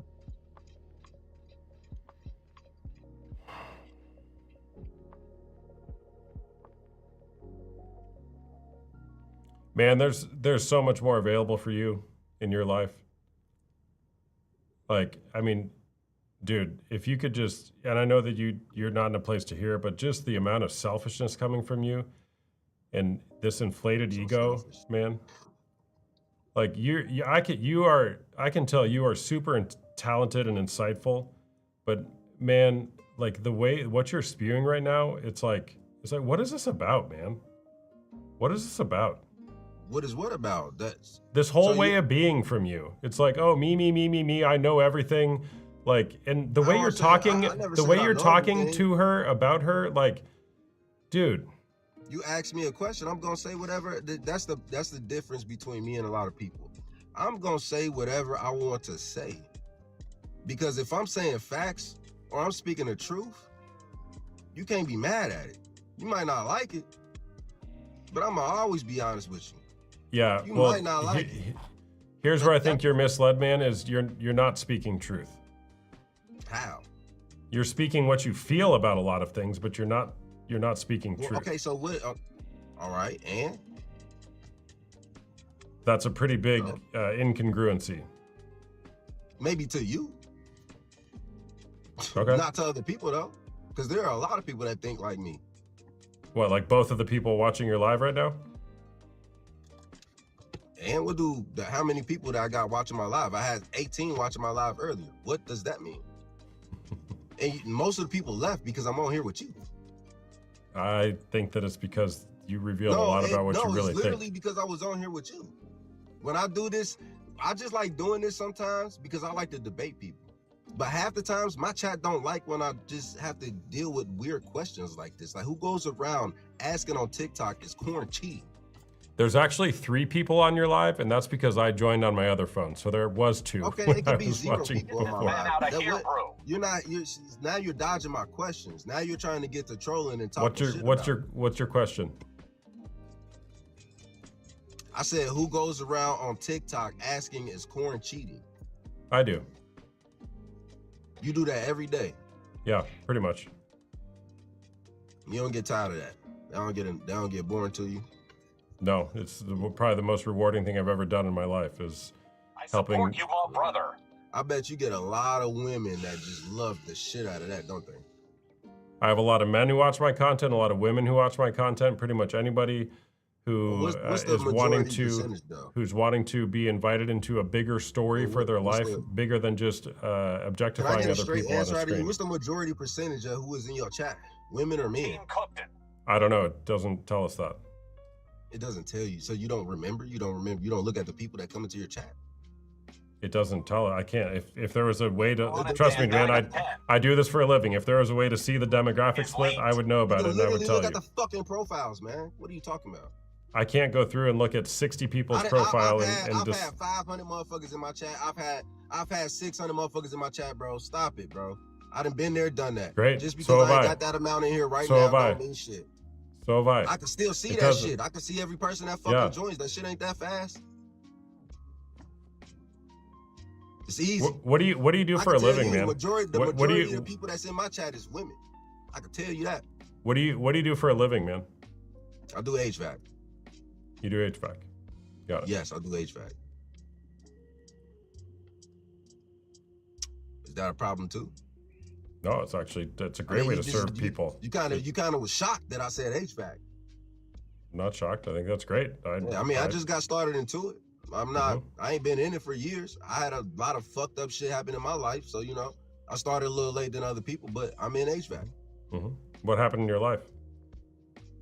I was young and dumb. Buddy is honest or honest, bro. This Did coach whatever is the fuck I projecting wanted his to do. insecurities as a man and woman thought. You know what I'm saying? Ran the streets. Didn't give a fuck about my life. Hmm. Real shit that you probably ain't ever been through. Hmm. That's why I'm a real ass nigga. And I'm always gonna speak my motherfucking mind. Because at the end of the day, the way that I want to live is with no regrets. And the only way to do that is to never hold your motherfucking tongue back and to always speak your motherfucking truth. And to always be honest with the people that's around and love you. If you can't do that, I don't know what the fuck you're doing. You're being soft. Because the same way I talk to y'all, talk to my mama. I tell my mama the same shit. You know what I'm saying? I speak the same way. What's your relationship like with your mom? I love the fuck out of my mama and my daddy. Love the fuck out of both of them. They was there all my life and everything.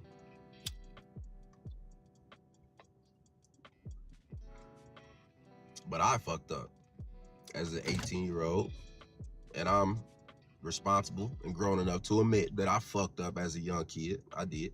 Could have What'd did you shit a do? different way, but it is what it is. I mean, I got expelled from high school, so didn't really graduate. I got my GED, my high school diploma though, because I had to do some other shit. You know what I'm saying? We ain't gonna go too deep into Only that. one. But then been through some shit. Then from there, when I was 18, from the age of 18 to 25, I didn't care if I was living or not. Didn't have a purpose until I had my son. Then I got on my shit. You know what I'm saying? I always had money. Never, not that I ain't had no money, but I was out there. You know what I'm saying? 4 a.m. I got motherfuckers knocking on that door for that shit. You know what I'm saying? Like, I was out there. Like, used to have to answer the door with a fucking fully loaded shotty because never knew who was at that motherfucker. I was really out there. But I slowed all that shit down. Trapping was most of my money. So when you cut out most of your income, you go back to struggling because you work in these shitty ass 9-to-5s that you can get because you ain't got no skills. But now that I'm older, I went and got a skill, and now I do HVAC. But that's why I talk the way I do and I act the way I act. Because I want people to love me for me. You can't love me for me, don't love me at all. If you can't love me for me, then don't love me at all. I don't want it. I don't want it. It's fake love. That's what I learned. That's what I learned. Real love is that unconditional love, because your mama, no matter what you do, gonna love the fuck out of you, man. If she really love you and you really a mama's boy or anything like, no matter what you do, and you know I'm spitting fact, no matter what you do, your mama gonna love the fuck out of you. So if my woman can't love me like that, I don't want her. And she do. She let me be me. She let me talk how I talk. Sometimes she don't like it, but at the end of the day, we're people. She talk and say things that I might not like, but I let her have her free will. She could talk, say, do whatever I want her to. I allow her to. Because she's a human. She's a person too. I'm not about to force her. I'm not gonna tie her hands behind her back. She is a free bird. She's allowed to walk this earth and express herself so she can be as beautiful as she can possibly be. No restrictions. Other than, like I said, cheating.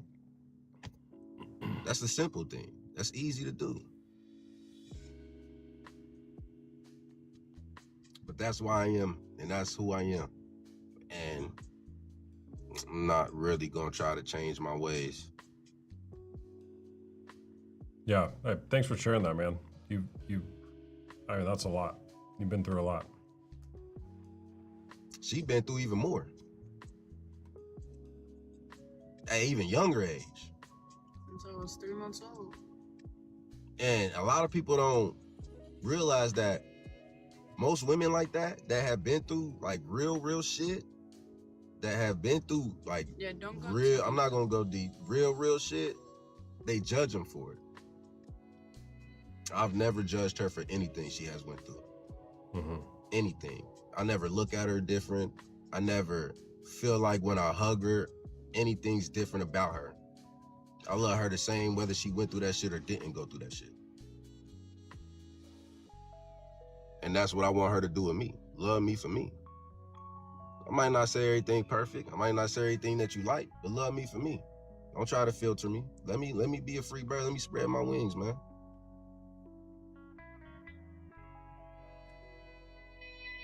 I know everybody not like that, but that's okay. That's okay. Everybody can't handle me because I know I'm special. I know I am. Not everybody can handle my personality. Some of my homies can't even handle my personality because I tell them how it is sometimes. They might not like it. But I just can't be around and just see things that are just not right and just not say nothing. I just can't. I'm sorry. or I just you- can't feel some you're- type of way and just hold it back. It's just Yeah, not I got me. it, man. Look, you're really, I experience you as being like deeply insightful and intelligent, and I'm curious what you think you might be missing in life, which we all miss things, right? I certainly have a lot too. I'm curious, like you've been through a lot. Like you missing built as this life- myself in personality, or like as a Yeah, joy? like just with the impact that you have on people. Like where might you get some things wrong? If I had to say that I get things wrong, is that I speak my mind freely. But I can't be mad at that. Not everybody is. I can't be mad at that. I respect it. You might not like it. It is what it is. But that's the thing about me. I'm not trying to please everybody in this world. Not me. I don't care about the views. I say it all the time. I don't care about how many. I don't care if I got 300 motherfuckers in here and they don't like something I say.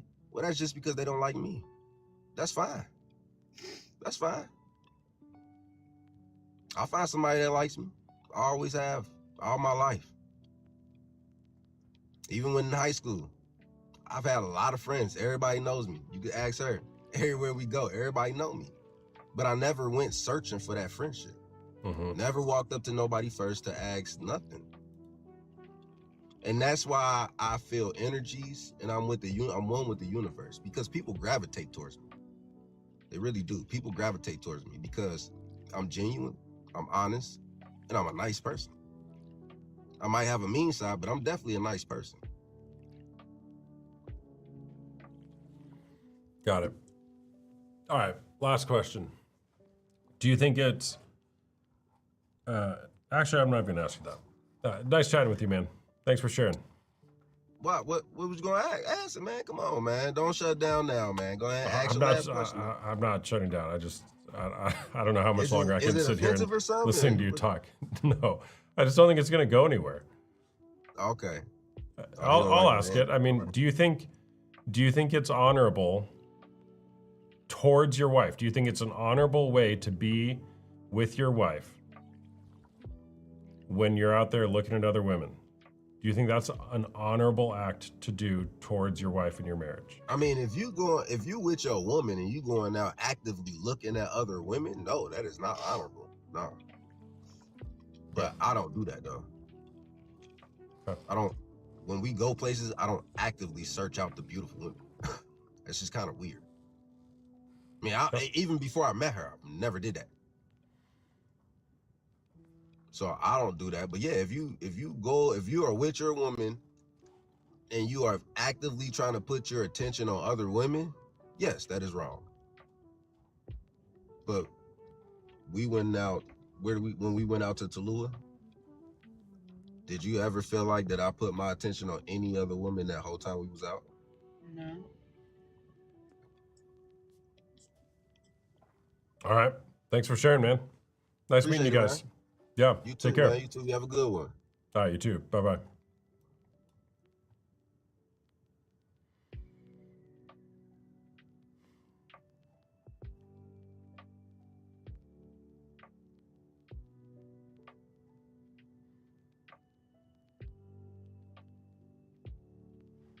But listen to what he's saying. I don't feel like it's cheating. Don't mean that I fucking actively do that shit. It makes me look bad. But I'm just saying real facts though. It makes me look bad. Man, you can do whatever you want to do. You know, you can do whatever you want to do. But stop switching the narrative like I fucking do that shit. 513. What was that? I love that. First thing he says, don't ask me that question. Answering it's going to make me look bad. I mean, look, that guy was interesting. Okay, that was interesting. I mean, you could tell there's a story. You could tell there's a story, there's a past there. A lot of what he said, how do I put this? Gave me like Andrew Tate vibes. Like, it's almost a really good message, but it's just like, ugh. Does that make sense? Like, but it's just, and yeah, I mean, but he's got a story. He's went through a bunch of stuff. I mean,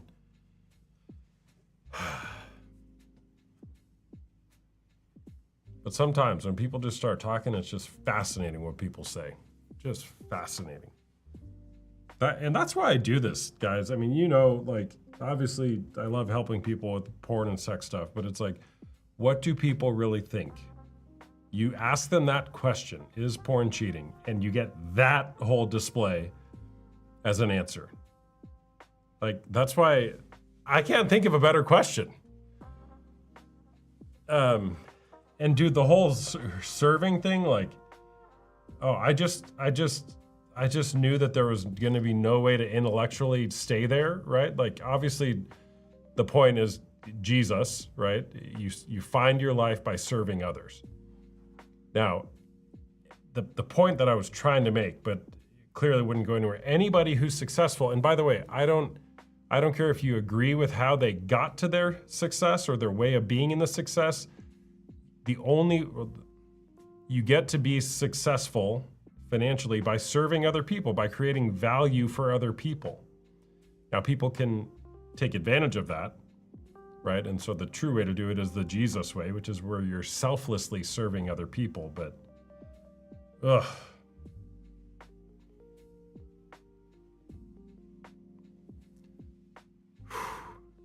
I'm having a really rough night tonight, Coach. Sorry you're going through that. Somebody asked me, I think towards the beginning of that conversation about the groups, and so I'll just address that now. I don't even know if you're still there, but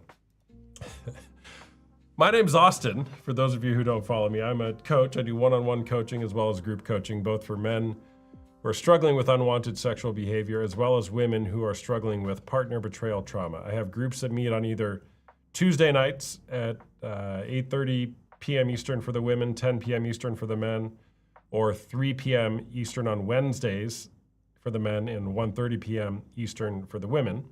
And we navigate through the complexities of partner betrayal trauma, and we're just striving towards healing together in community. So if you're interested in that, you can DM me. If you want to sign up, the groups, they do cost money. They're $199 a month. Money's an issue. You can send a note. We can talk about that. The best place to start is to book a discovery call with me, which is where you can chat about your situation and if I may be able to be of help in your journey. It's a fascinating conversation that this whole sex thing can bring you into. Austin, you handled that very well. Thank you. I mean, look, I just give him space to talk. Give him space to talk. My BF and I argued, and he rolled his eyes when I said he cheated and won't let me look at his phone. Oh. Austin, you're awesome. Thanks. Sometimes it's hard. He also blamed you for his live numbers dropping. Could you see the smirk in my eyes? Both people watching your live, and I wasn't wrong either. It wasn't. I thought it was going to be in the low single digits. I didn't know I was going to nail it by saying both, because when I joined on my other phone, the number went to 3. Oh, the number went to 3. Oh. I want to do ours again. Do your what again? Oh, you want me to? Oh, you're the one who I was. Okay. How do I get back in with you? I don't know.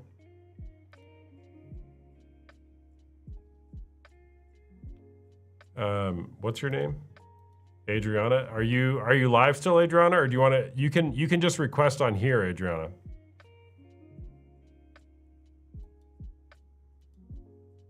Yeah, Adriana, if you want to request and come up into a box, I'll put it up here. I'm kind of cold though. I need some sweatpants. It's sweatpants season. What should I do about my situation? I don't know, Nikki. Join my group and we'll figure it out with you.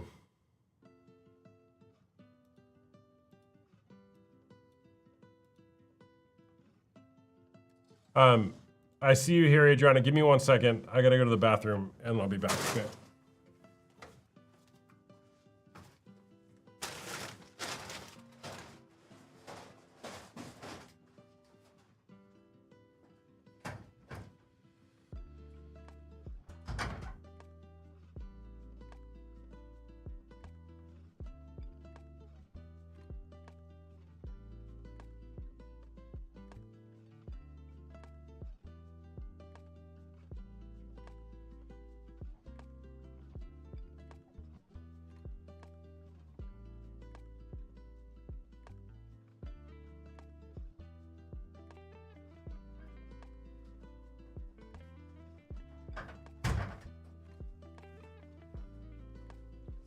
All right, I've been sitting here freezing. You know what I'm gonna do? Turn off the air conditioning. It's not that hard.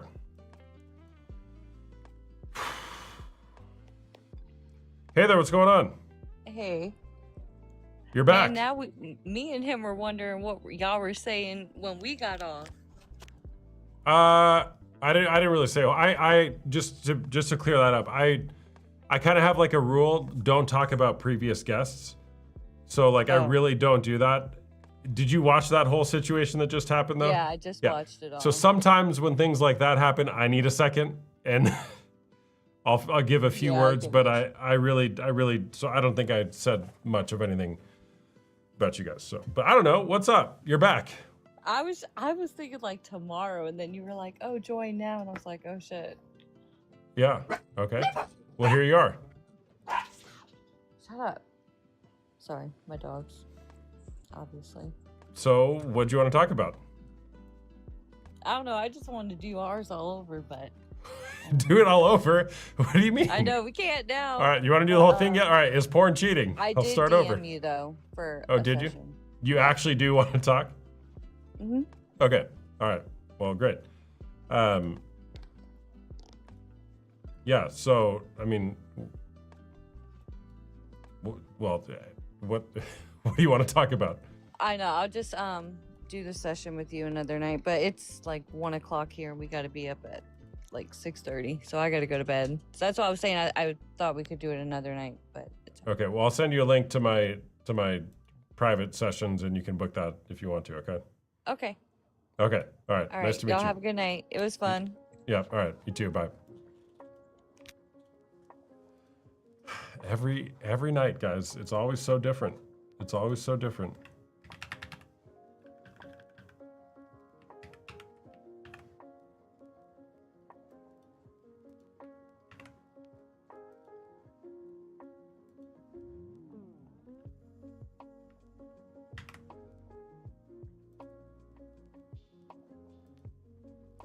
Hey, will you guys do me a favor?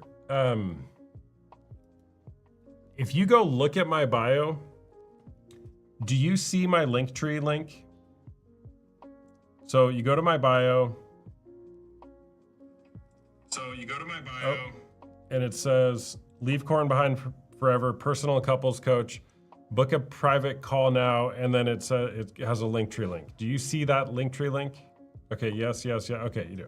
All right, because I had some people that wanted to schedule a call, and they're like, where's the link? And I'm like, it's in my bio. And they're like, no, it's not. And I'm like, yes, it is. So, yeah, okay, all right, thank you.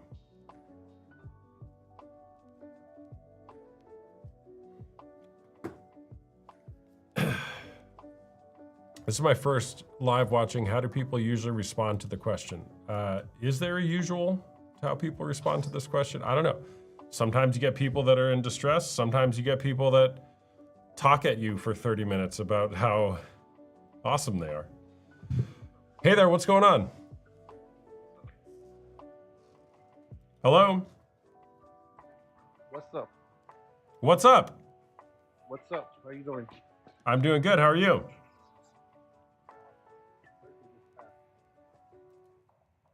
Hello? Hello? Hey there, how's it going? My birthday just passed. Your what? My birthday just passed. Happy birthday. Appreciate it. Yeah, I can't hear you, man. Kicking you off.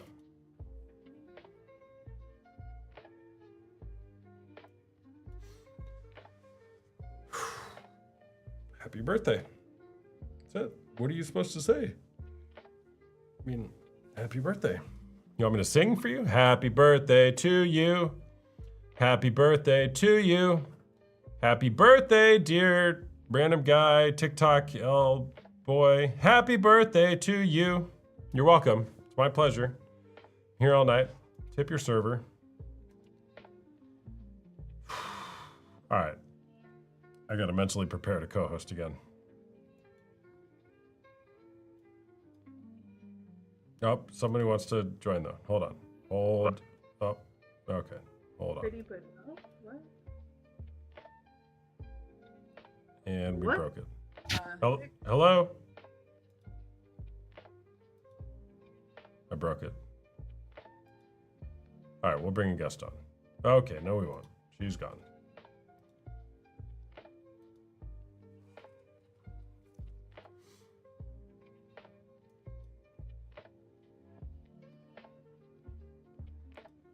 Pakistan. I want to come up. Is there a way to make sure friends don't see you're in a live? I don't think so.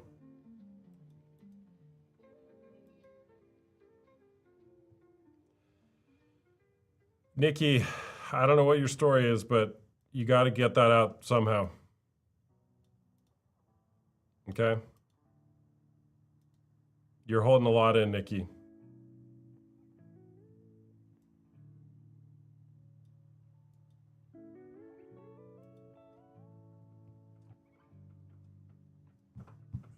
Hey there, what's going on? Hello. Hello. Is porn cheating? In my opinion, yes, because the man is looking at another female's. Uh-huh. And like if they're truly in love with you, they wouldn't need to look at another female in that way. Mm-hmm. Okay. Are you 18 or over? I'm 21. Okay. Have you been in a relationship with someone who watches porn? I have. My ex did all the time. Hmm. What was that like for you? Honestly, it was kind of painful because like it was a feeling of like you're not good enough for them. Mm-hmm. And like it puts your self-esteem down. Mm-hmm. Yeah. Yeah, sorry. Sorry you're going through that, or you went through that. But the thing with porn is it's not a reflection of you. It's not a reflection of you. Do you believe that?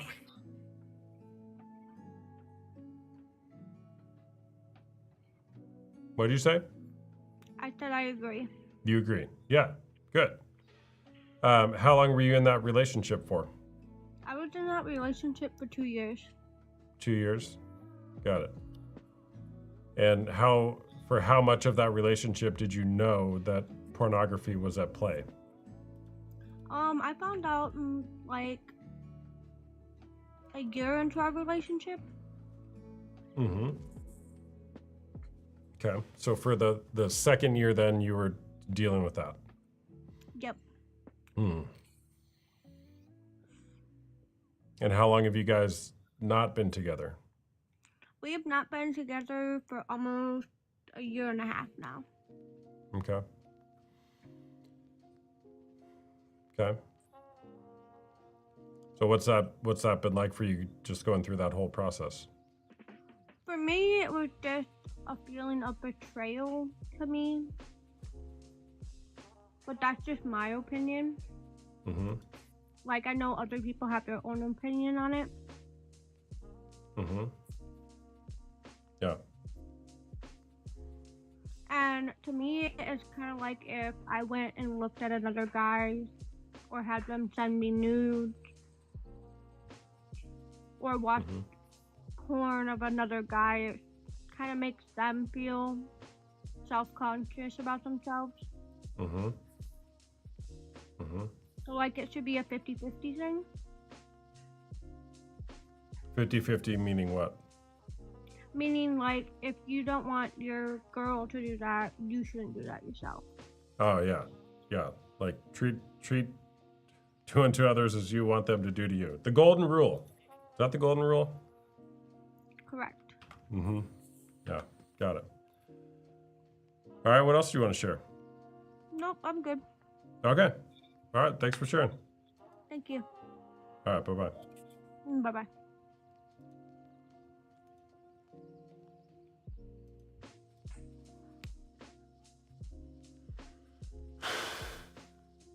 Adriana, I did say something about you, actually.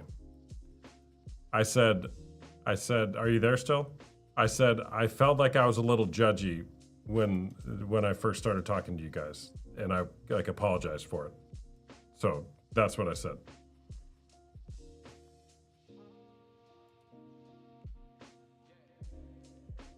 Wow.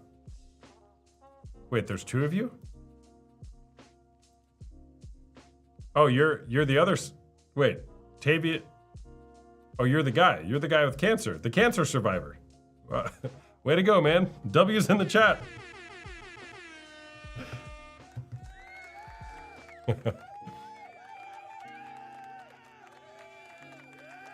Yeah, I got it. Yeah, so that's his account. You're on your account. I got it. So I'm new here. Is this something you think is cheating, or do you just coach on why it's not? I think that if you're in a committed monogamous relationship with another person and you've said something like, I love you, only you, mind, body, and soul till death do us part, if you deviate from that agreement, whether it's using a person on a screen or otherwise, that you violated the agreement and you're therefore cheating.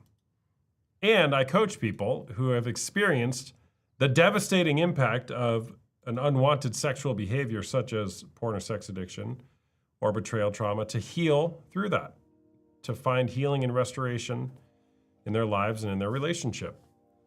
How did I get this job? Well, I had to watch a lot of porn to get this job and blow up my marriage, which we've been able to put back together. Still married, same woman, about 14 and a half years. And the first few years were a little dicey, very dicey.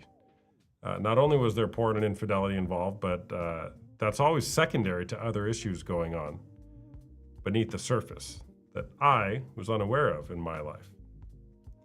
Once you can address the root of the issue, then you can actually heal. And it's amazing what can happen when you heal or have a healing posture in your life. So when I didn't have a problem with porn, I thought it was just the act men were fantasizing about, not the women. That was wrong. Well, it's like all of the above. All right, Nikki, did you actually mean to request? So I know you wanted to like change that setting, Nikki. I wouldn't trust that though. Like you can still, who knows? But you're here. You hit the button. Good for you. Wait, you're not here anymore. Oh no, you are here.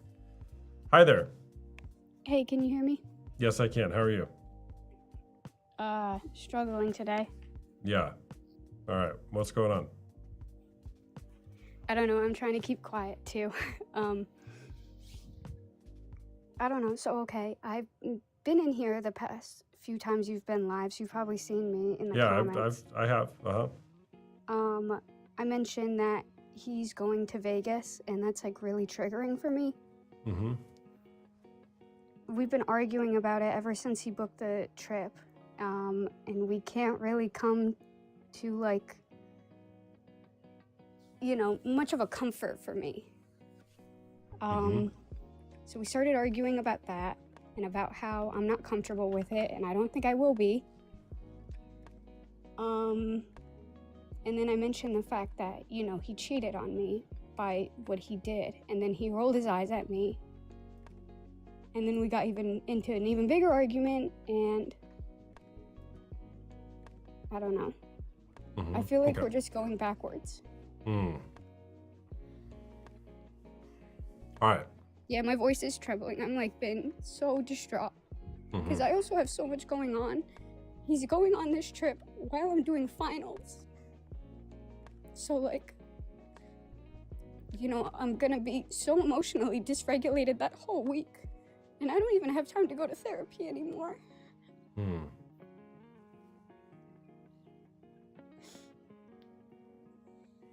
All right. It took a lot of courage for you to hit that button and come up here and talk. Okay. And I get that. You know, you're talking to me, you're talking to a bunch of strangers publicly. But you did that hard thing. Good job. I can tell how much this is devastatingly painful for you. Yeah, it is. Somebody asked who he's going with. Like, he is going with his family, but I don't know. I don't super trust his family. They can kind of... his mom doesn't really like me, and sometimes she has said and done things to, like, kind of insinuate that I'm not the one, and that, you know, there are other options. All right. And I know how sometimes mothers can get.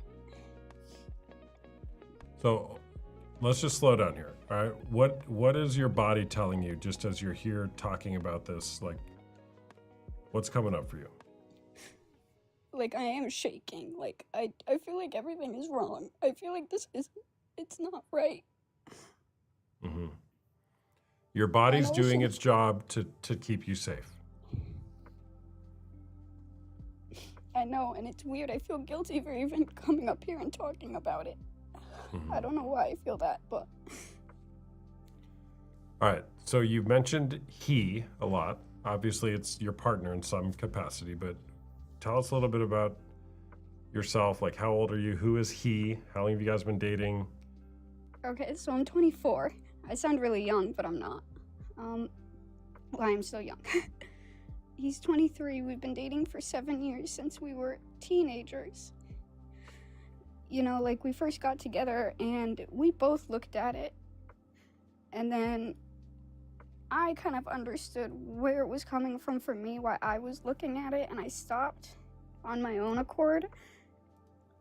And then, you know, I guess at the time I wasn't worried about him looking at it until I caught him. And it sent me into a spiral because it wasn't just like him looking at you know, the hub. He was like looking at other women specifically, and that like hurt way more than I ever expected it to hurt. Mm-hmm. And then, you know, we had conversations about it and how I really felt about it, and I viewed it as cheating. And then I caught him again, and then I caught him again. And, you know, he swears to me that every time he's done it, I've caught him, but I don't know. That feels like a statistical anomaly to me, so I don't fully believe that. Mm-hmm. And, you know, I tried to set a boundary of like, okay, well, maybe we need an open phone policy. And he was cool with that, but then he said I abused my privileges and I was looking at his phone too much and obsessing. So then he said I could only look at his phone if I asked, but anytime I asked, he would say, no, you can't look at my phone. And that was a big part of the argument today, is I was like, I'm not comfortable with you going on this vacation if I don't know whether or not you're still looking. And he said, well, you kind of just have to go in blind. You're not looking at my phone. Okay. So 7 years ago, you stopped watching porn. You found out he was watching it. Has that been going on for the duration of your relationship, more or less for 7 years, this pattern? Well, it was more like, you know, once we kind of moved in together, it started, that's when I stopped looking, and that's when I caught him. Mhm. So, How long ago was that? yeah, that was maybe about 4 years ago, but it wasn't, the first time I brushed it off, I like didn't let myself think about it too much. I was like, this is something men do. And I literally walked out of the room and I shut up. I didn't say a single word the entire night. And then when I caught him again, it was like I said, more devastating because it literally felt like he was cheating on me, because I was waiting in bed for him to come to sleep and he was out all night until 6 a.m. out in the living room. I thought he was playing video games, but I had a gut feeling, and then he came to bed, didn't look at me, didn't kiss me goodnight, like just went right to bed. And I knew something was wrong, and I looked at his phone and he had like an absurd amount of women on it. Hmm. And Okay. so that happened 2 years ago. And now, like, for the last 2 years, our relationship has been in like dire straits. Yeah. All right. So this Vegas thing isn't about Vegas. No, I know it's not. Yeah. But Vegas is kind of representative of the culmination of all the stuff that you've been carrying for the last 2, 4, and 7 years in your relationship. Right. And it doesn't help that it's Vegas that he's going to. Like, I would be nervous if he was going to, like, I don't know, Los Angeles or Florida or, you know, wherever. Mhm. I'd be nervous, but Vegas almost seems deliberate to me. Yeah. Where do you live? We live in Rhode Island. We live in the smallest Oh. state in the country, so Yeah, that's nothing happens here. So that's quite the kind of hike. like, yeah, for me, it's also kind of like a bit of a comfort. Like, we're so small, there's nothing to do here. Maybe that's a big reason why he hasn't gone out and done anything, because there's nothing much to do. I'm worried the like amount of yeah. temptation will be too much. Yeah. All right. Funny story. Can I tell you a funny story? Yeah. There actually is stuff to do in Rhode Island. I used to live in Connecticut, in Hartford, and I love Chipotle, but they didn't have a Chipotle in the whole state of Connecticut. So guess what I did? You had to go to Rhode Island for. I drove all the way to Rhode Island just to go to Chipotle on more than one occasion, like 2 hours away, because Rhode Island might not have much, but they have Chipotle. Yeah, we have Chipotle, and I'm not worried. There's no women dancing on the tables at Chipotle. Nope, definitely not a so- Chipotle. No, definitely not. And Connecticut probably has Chipotle now. But okay, that was a tangent. All right. So, if this Vegas trip isn't about this Vegas trip, what is it about? This is gonna sound so stupid, but like, we've been together since we were kids, and I remember there was a time where he didn't want to like leave the house without me. Like, he was so clingy, and now I feel like he's getting distant enough so to like go on a vacation during like Christmas time away from me in like a sketchy place. And it does feel deliberate. It kind of feels like a big F you to me, because I think if he had any empathy for me, he would know how that would make me feel.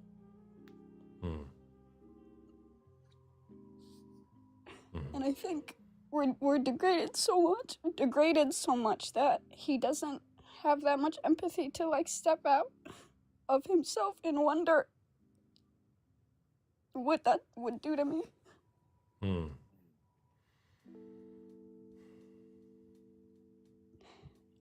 Yeah, this is his first Vegas trip too. And, you know, he's trying to make it seem like the whole time we've been talking about it, he's trying to make it seem like it's just good old-fashioned family fun. But it's not like they're going on like a log cabin Christmas trip. They're going to a place purposefully to get drunk, to gamble, to party. It's not like they're gonna be playing board games.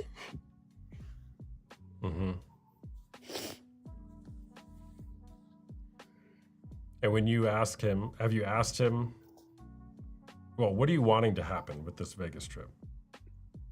I didn't want him to go. Okay. And have you told him that? Yeah, I did. And they kind of, honestly, they kind of like jumped me on it. They asked if I want, his mom called him, said, we're planning on going to Vegas. You want to go? Nikki can come. And I said, Nikki can't come. Nikki has finals. And it's also Christmas, and I don't want to blow all of my money that I barely have on a trip to Vegas. I don't have that. And he said, yeah, I've been really throwing it around in my mind, and I typed out on my phone, you should give it another day to think. And he looked at it and looked away and said, I'll go. So we didn't have much of a conversation about it. The day before, he briefly mentioned it.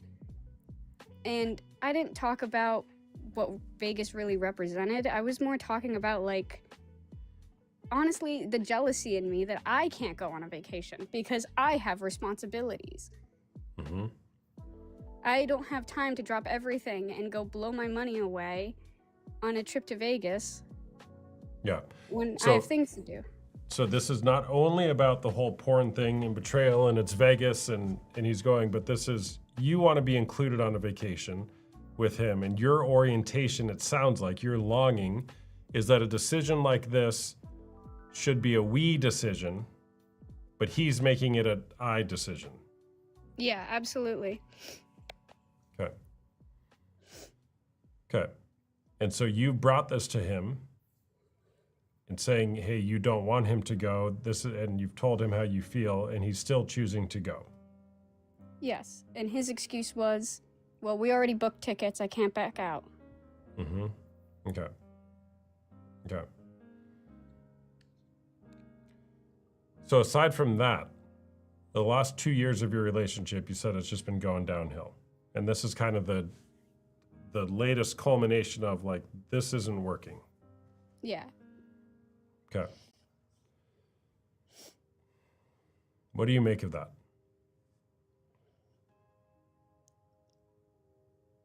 Because I know it's not even about Vegas. This is just like, it's a pile after, it's like so much stuff. One thing after another. I've been begging him to go to therapy. He won't. He says he doesn't need it, and that I need it. So, I'd been going to therapy, but I had to stop because it was taking away from school, and, you know, I have a 4.0 GPA and stuff. So I had to stop going, and yeah, I mean, I'm too smart to be dealing with all this dumb stuff, but... I'm too smart to be dealing with all this dumb stuff. What are you in school for? Biology. I'm hoping to go into forensic science. Okay. You're too smart to be dealing with all this dumb stuff.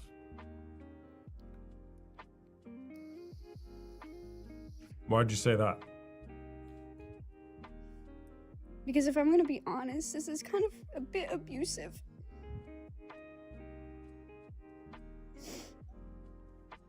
More things are going on than just him looking at other women.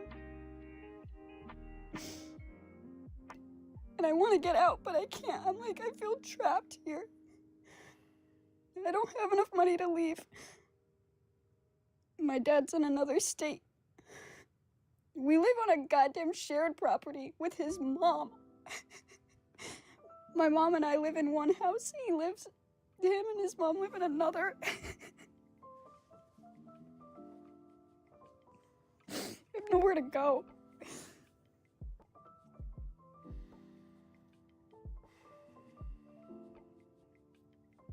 Okay. So there's way more going on here than porn in Vegas. Yes. Okay. Do you have anywhere to go, like near you, to get help or even talk about what's actually going on for you? I've looked into shelters, but I don't want to leave my mom here in the same property as them. I tried to drop hints to my therapist, but I never had the guts to really say it to her. Because I was institutionalized when I was young. And I was afraid of a similar kind of reaction of it's serious, but taking it serious, if that makes any sense. I didn't want it to uproot my life.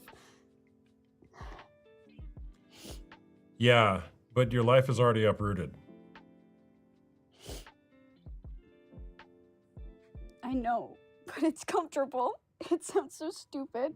It doesn't sound stupid. This is how humans operate. We tolerate a certain level of misery that we're comfortable with.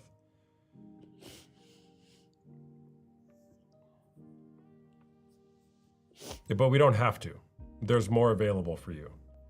Because stepping out into the unknown would be super courageous to do that.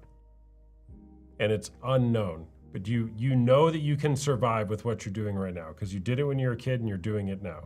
That's familiar to you. But you also know that there's way more available for you and you deserve more. I know. It feels so weird. When I was in high school, I was in a downhill spiral. It was getting worse. And then I got better. And then I graduated high school, and now all of this is happening, and it feels like I'm going down again. Mm-hmm. And I know I can crawl my way back out, but I don't know. I'm getting tired of crawling my way back out of everything. Yeah, it's exhausting. It's exhausting. And look at you for your resiliency to keep on doing that. Great job surviving. Great job surviving. Do you and your mom have like open communication about what's actually happening? She's seen it. Okay. So she knows. Yes. And one of the reasons why you're not going and advocating for yourself by way of getting some sort of other help is because you don't want to leave your mom, right? No, I don't want to leave her. Okay. Is she willing to go with you? No, probably not. Okay, so her choice would be not to go with you. That's her choice. Like that's the reality of it. She gets to do that. My only real option is, my dad lives in Boston right now. And I was thinking of seeing him for Thanksgiving. And there's a part of me that is considering seeing him for Thanksgiving and not coming back home. Mm-hmm. The only thing that sucks is my university is in Rhode Island, so I would either have to commute a while or do everything online or transfer. Okay, so commute, do everything online, transfer, or continue living in the situation you're in. Yeah. Which one do you want to strike off as being the worst option? I guess staying here. Staying here. So staying in the situation you're in. So you would be able to tolerate those other things more so than you are tolerating what you have now. But here's the thing, Nikki, is, and there's even some people in here, therapists said, we don't want to hospitalize you, we want to support you. There are a lot of places that you can go that would love to support you through this. Whether it's a therapist, whether it's your school has counseling services, whether it's your dad, whether there's a church or shelter. Right now, you're only seeing like the first step of one of those options, but what any of those options probably would be a gateway for you to see more possibilities in your life. Right. Right? Even, I would imagine that even you courageously coming and talking here right now, I would imagine you maybe see a little bit more possibilities in your life. Is that fair? Yeah, because I haven't had anyone to talk to about this. Yeah. Yeah. I'm in forensics, right? So I'm in a criminalistics class, and my professor is really awesome, and he's been a mentor to me for the past year. And has been really pushing me to do stuff. And he's an ex-detective. And the amount of times I've wanted to look him in the face and been like, I'm in an abusive relationship and I need help.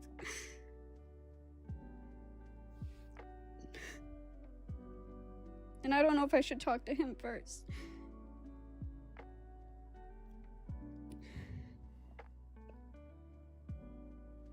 How did it feel for you just to say that right now? I don't know, it doesn't feel real. I say it and it almost feels like I'm separating myself from it. Mm-hmm. Yeah, your body's disassociating. But is it true? Yeah. Okay. Well, there's a little phrase I believe in. Whatever happens as a consequence of telling the truth is the best thing that can happen. I don't know who you need to tell this to, or if you need to tell this to somebody else. Right. But probably just at least my dad. Well, I would say this story probably needs to be told to more than just me and your new best friends on the internet. Okay.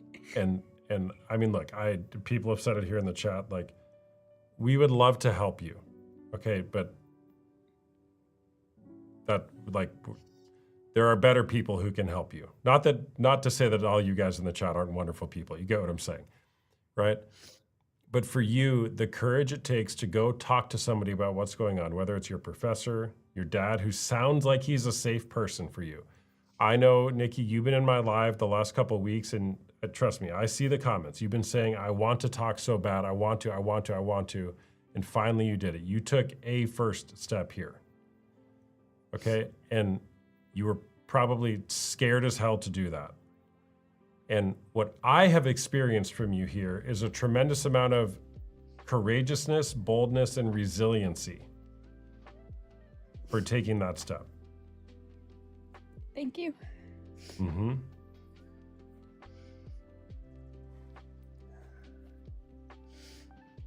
And I would wanna talk imagine. to my- Sorry. Okay. Go ahead. Go ahead. I want to talk to my dad, but my dad is a very demanding presence, and I don't know. It's gonna sound stupid, but all right. When I was a little girl, I experienced some things, and I didn't tell my dad until I was 19 years old because I didn't want my dad to hurt the person that did those things. And I'm kind of experiencing a similar thing now. Mm.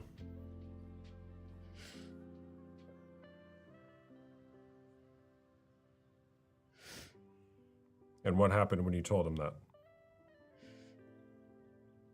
He got mad. He didn't do anything. He got mad. And I actually found out that he was also abused by the perpetrator's parent. Mm. Okay. So your dad did the thing he was supposed to do, which is to experience anger on behalf of his daughter. Right. That's the right response from a father.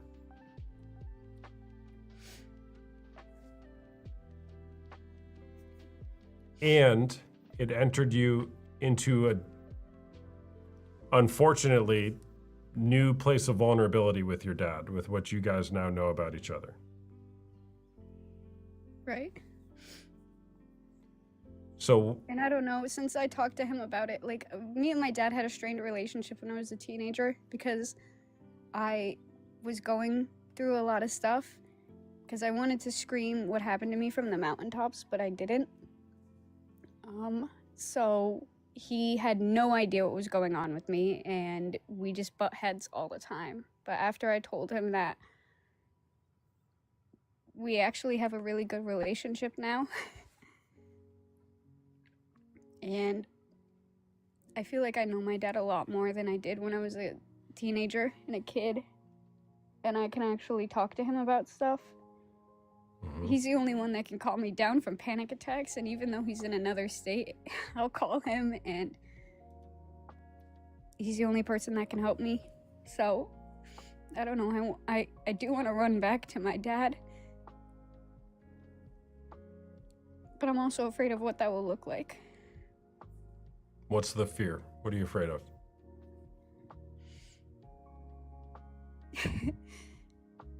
I have it kind of easy with my mom. She doesn't check me a lot. My dad checks me a lot, and I am kind of afraid that, like, I'll be under a lot more stress with my dad. Always trying to appease him and stuff.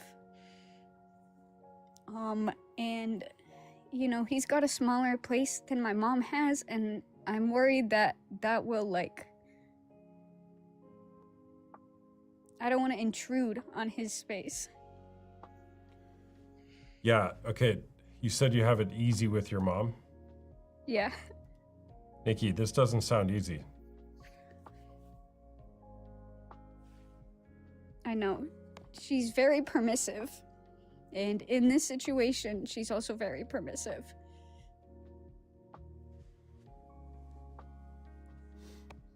Yeah. Look, I don't know what you need to do, but it sounds like you're wanting something to be very different in your life. And you have people you can go to, it sounds like, who will probably advocate for you. Yeah.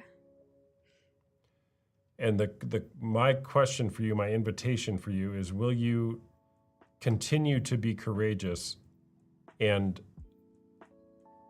tell somebody, a trustworthy person, just tell them what's going on?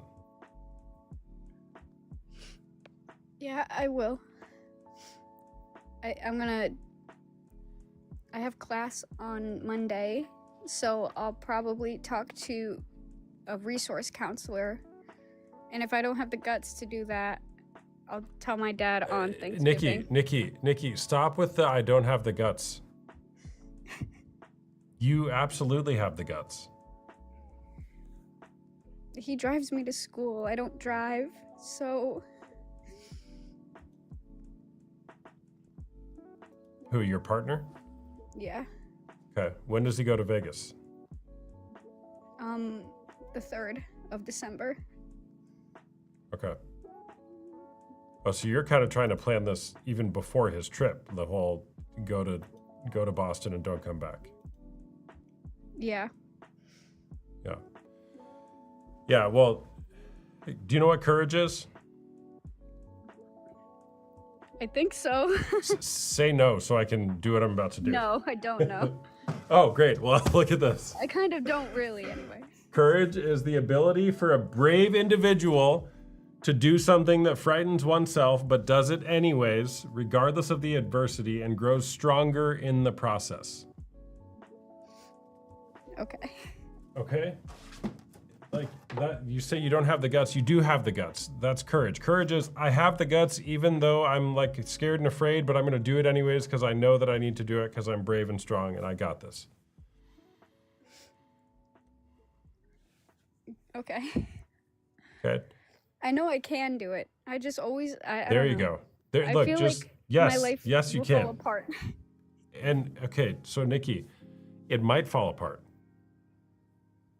It might. It might. But it's, I don't mean this in a bad way, but like, is it put together right now? No, not really. Yeah, like join the club, okay? So it's like you've kind of constructed this like level of misery that you're calling togetherness. Like my life is together. And look at everything that's going on. And that falling apart, it might be what's actually needed here. I know. And it's scary because I don't even know what put together looks like.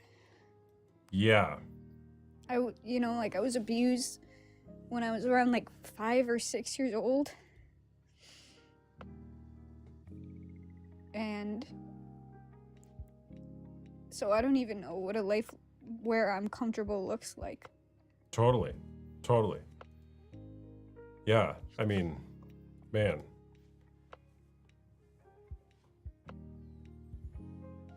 And that's going to take a lot to unlearn about your life and relearn about what it could look like or what it should look like. Should. Worst word ever.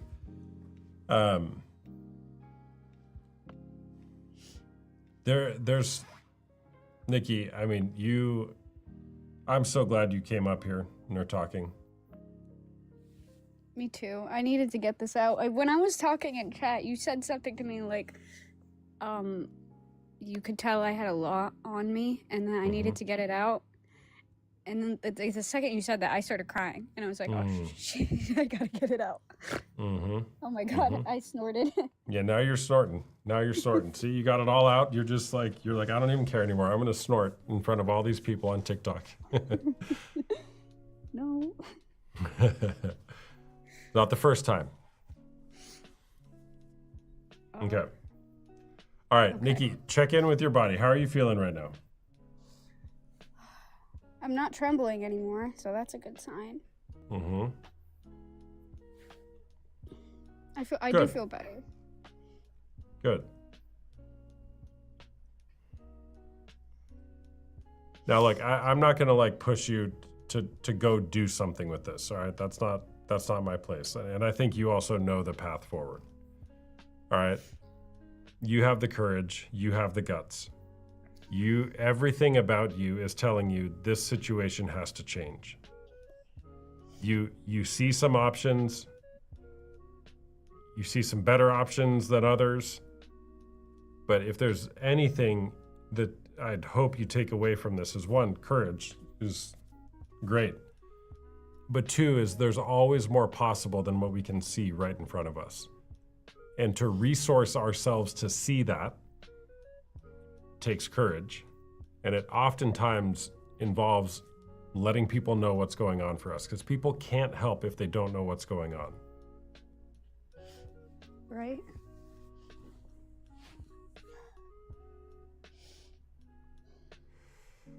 I can finally breathe. Oh my god.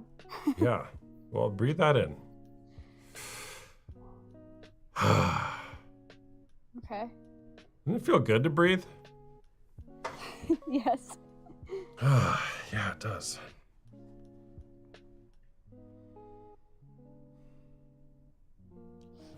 All right, you good? Yeah, I'm good.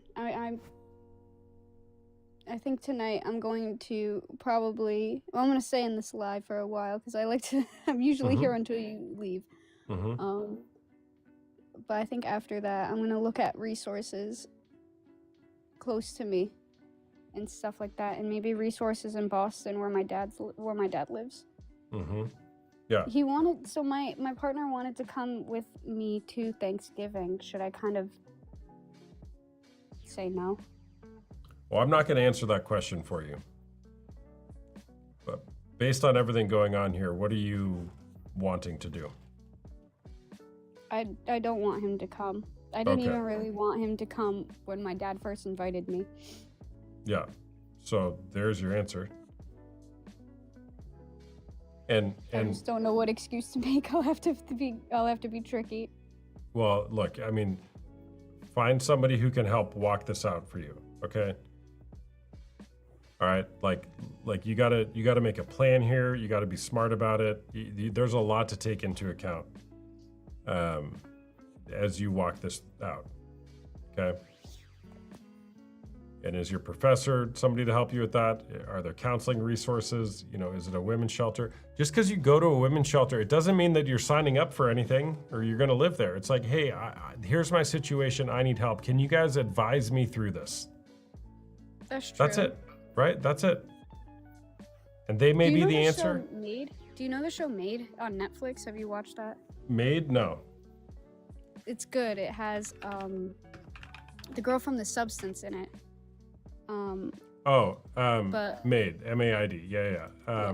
I think my wife watched that for a while, but I didn't really watch it. So that show kind of like, I watched that show a while ago. And I remember watching that show and kind of like wanting to punch the screen because I was like, she kept making all of these decisions and I was like, you're making the wrong decision. And I don't know, now I kind of, Yeah, maybe I should did. I did rewatch watch the a show. couple episodes of that. Well, you could rewatch the show, or go get out there, go find the right resource that's going to help you, and gather information. Trust what your body's telling you, because your body, well, you've got a whole lifetime of, it sounds like, trauma, and you've been carrying that around for so long. yeah, I only spilled the beans on 2 things. Like, there's at least 7. Okay, well, thank you for sharing, Nikki, and great Thank job. you. Great job having the courage to do that, and there's so much available for you in life as you continue down this path. Thank you. You're welcome. Thanks for sharing. Thanks for having me. You're welcome. All right, bye-bye. Bye. W's in the chat. Give her all the W's. All the W's. Jeez, Nikki. Wow. You, like, way to go. Frickin' courage.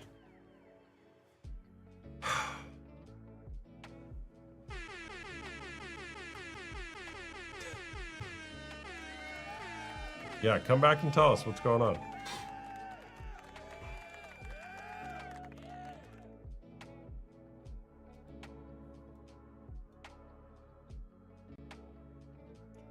All right, I'm gonna ramp this down. No more guests.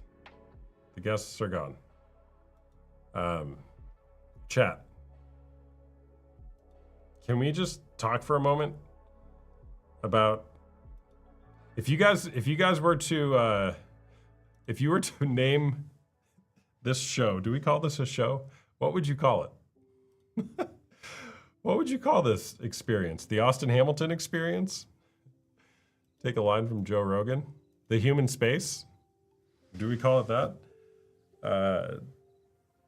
It's kind of, that's why I like this name, the human space. It's like, this is what humans actually do and think, and it's like freaking, like all of life. I mean, that guy, that Cincinnati guy, I mean, he was a situation. The whole situation. I thought Sam from yesterday was bad. Unraveled the human space. I like that, Jen. Yeah, just when you think you talk to,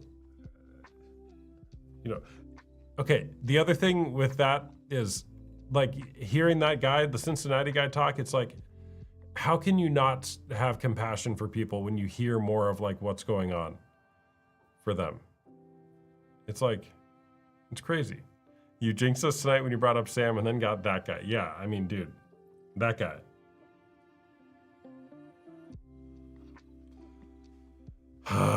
Will this be live on anything? I live stream my lives also to YouTube.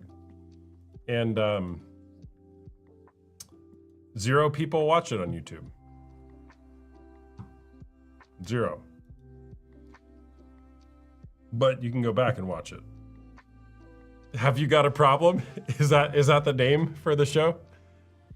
No, I simultaneously stream to YouTube. That way it's kind of like an archive for me. And then you can also go back and watch my previous streams on YouTube. I agree, though. I have friends and relationships with men like him. It's devastating. Yeah. I know. It was so easy. YouTube name's the same name, PXRN Coach. It's linked in my bio on here. If you go to my TikTok bio, go to my TikTok bio. While you're there, go ahead and schedule a call or join one of my groups if you want to really be in the human space, private groups. And then my YouTube link is there as well. Will you guys all go follow me on YouTube, please, while you're at it? Will you please subscribe to my YouTube channel? I've put up and done some of the dumbest things, but healing does happen. It sure does. Look, here's the thing as well. Like, Nikki, there's this saying, I think it's Dr. Gabor Mate, healing doesn't occur until it's witnessed empathetically. So, Nikki, like I'm assuming some things here, but like you just sharing, you allowing empathetic witnesses to see your pain is healing for you. And by the way, it's also healing for everybody else here, because we're all like on Team Nikki. Wake up calls with Austin. That's a good one. I gotta write these down. Show name ideas. Wake up calls with Austin. What was the other good one I said? Safe circle. I don't like that one because it's not a safe circle. Did you hear Sam yesterday? That was not a safe circle. Did you hear Mr. Cincinnati? Not a safe circle. Safe spaces are, I don't know if that exists. I wouldn't claim that this is a safe space. You guys might, but I wouldn't claim that this is safe. Just when you think it's safe, some guy from Cincinnati starts talking, and then it's like, whoa! Not safe, not safe, not safe. Which reminds me of my 4-year-old when did we go to Disneyland? I think it was in January or February of this year. We went on the teacups in Disneyland, and my 3-year-old at the time, who had a broken leg, this would have been 2 years ago. He was 2 years old. 3 years old. He goes on the teacups and we start spinning the thing and he goes, not safe, not safe, not safe. And then we stopped it, and like he had to tolerate it till the end, and we get off, and he's like, teacups aren't safe. Teacups aren't safe. No such thing as a safe space. So can we talk about the resentment stuff after you lay down clear boundaries? Not tonight, because I'm going to go to bed soon. If you don't think it's safe, then we shouldn't either. The human space. I think the human space is right. That feels right.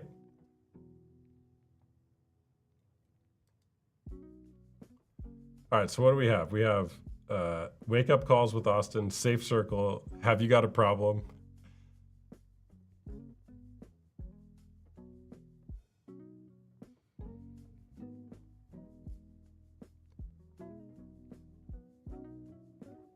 And then we have help cakes.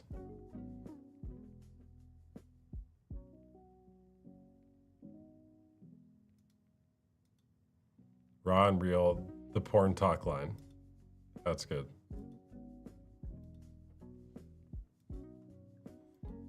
It's actually not that good, Krista.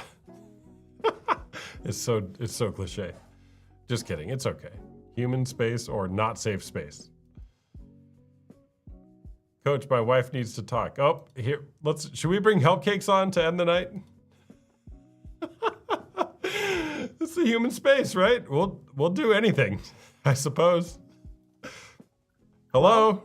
Hello? Hi. Hello? Hey, how's it going? Oh, not so great. Oh, help cakes, what happened? My wife wants to have a sit down with her mother-in-law, my mother-in-law. Oh, really? About what? My problem. What's your problem? You know, my corn addiction. Oh, your corn addiction? Oh, is your wife there right now? Yeah, you want to talk to her? Yeah, let's get her on. Hold on, honey. Hello? Oh, hey, is this Help Cake's wife? Yes. So what's the problem? He won't stop. I've tried everything. I hit his socks, his tissues, everything. It doesn't matter. And he keeps doing it? Yes. So what are you gonna do? Well, I was going to get him a flip phone and, no more iPhone and tie his computer. But he needs it for work. I don't know anymore. Okay. Well, I'm sorry you're going through that. It's terrible. I have an idea. Yes. Where do you live? New Jersey? Okay, so you're near water? Yes. Put him on a boat and push that boat out into the ocean. What if he gets eaten by a shark? Rip. Hope he tasted good. We do have life insurance. That's fraud. Is it? Yeah, I think so. Consult your attorney, though. All right, man. Thanks for sharing. Okay, bye. Bye. For those of you who aren't regulars here, Help Cakes is on. He's a loyal listener. He comes on every night. And he also always brings his wife on. And she seems like a delightful person. She kind of sounds a little bit like him, though. I think it might be him with a different voice. I'm not sure, but I think it could be. So that all was parody. That was not actual advice. I don't give advice.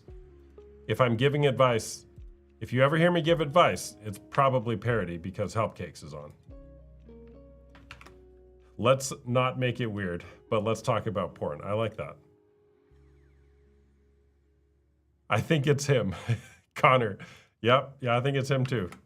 Let's ask ChatGPT to take these name variations and give us more. No, it's my wife. All right. Can I talk to ChatGPT right now? Hey, ChatGPT, are you there? No, hold on. Why is it not getting my mic?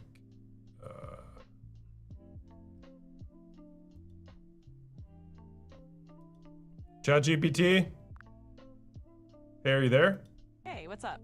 Feel free to ask me about anything that's on your mind. I'm ready to go. Can you hear me? Did you guys hear ChatGPT talking just now?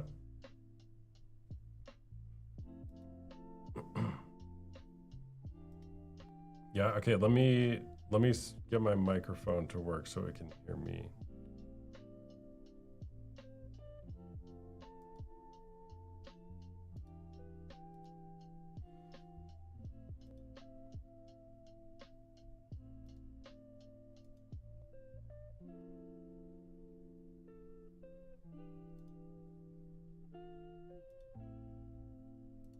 All right, I think I got it. ChatGPT, can you hear me now? Absolutely. I can hear you loud and clear. Let me know what's on your mind. All right, I'm trying to think of a great name for my TikTok live show. You already know what I do. I'm a porn coach on the internet, and we have crazy episodes. Like tonight, we had this guy from Cincinnati, and well, I think he was a little selfish, so very selfish, trying to project selfishness. We had another delightful conversation with a girl named Nikki who's in a really tough situation and she's trying to get help. Then we had this guy named Helpcakes who's a total troll. We also had a handful of other guests just kind of talking about porn and sex and what they think about it. So I want you to help me come up with a really creative name to talk that captures the essence of the show and the variety of guests that we get. Absolutely. Let's get creative with that.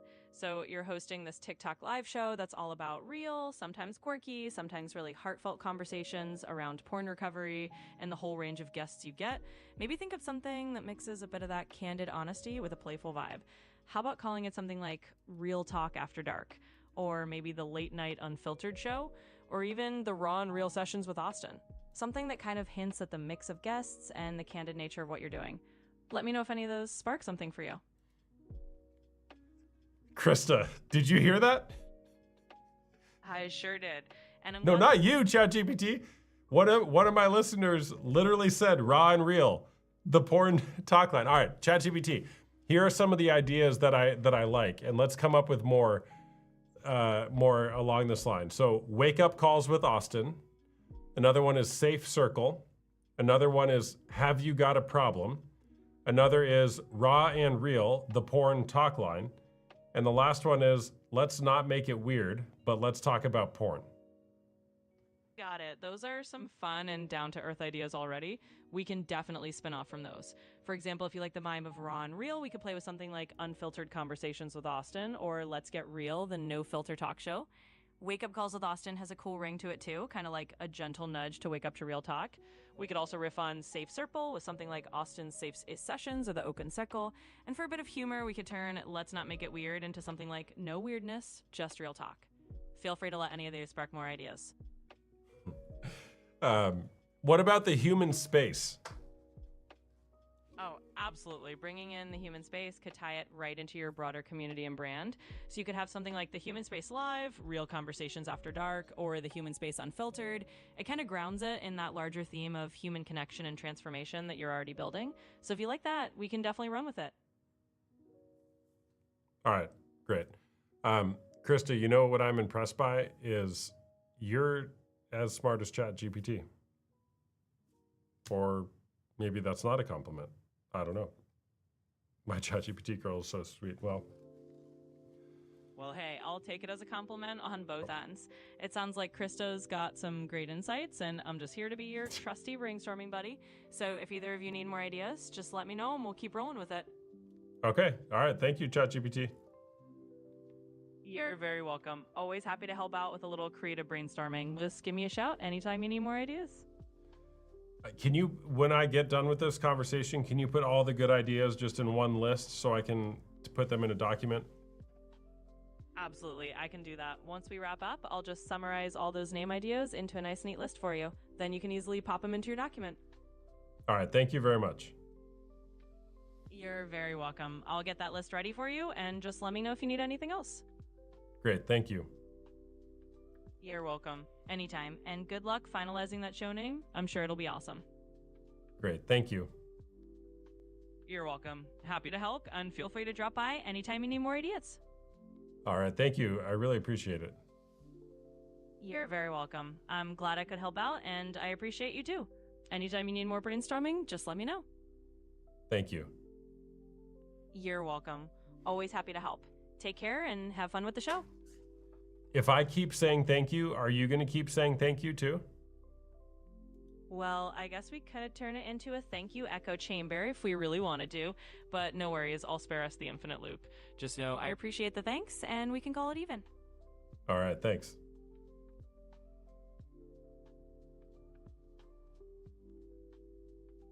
I got her to stop. The other night I did that.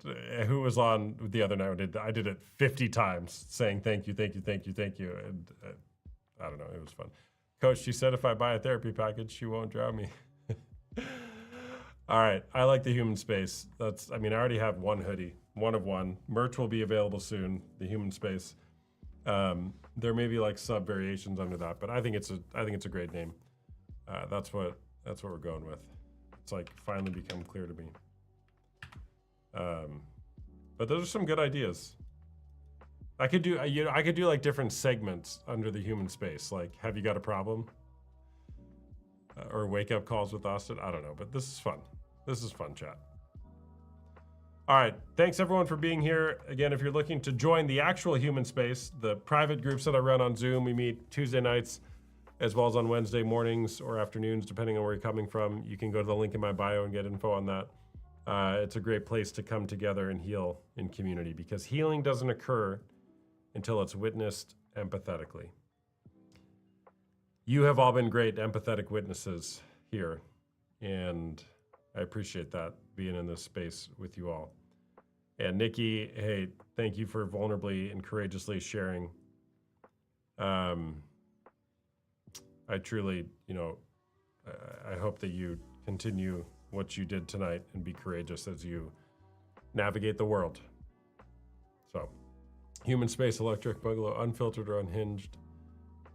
Don't yuck her young podcast. What are you talking about? Okay, great being with you all tonight. Make it a great day or not. The choice is always yours.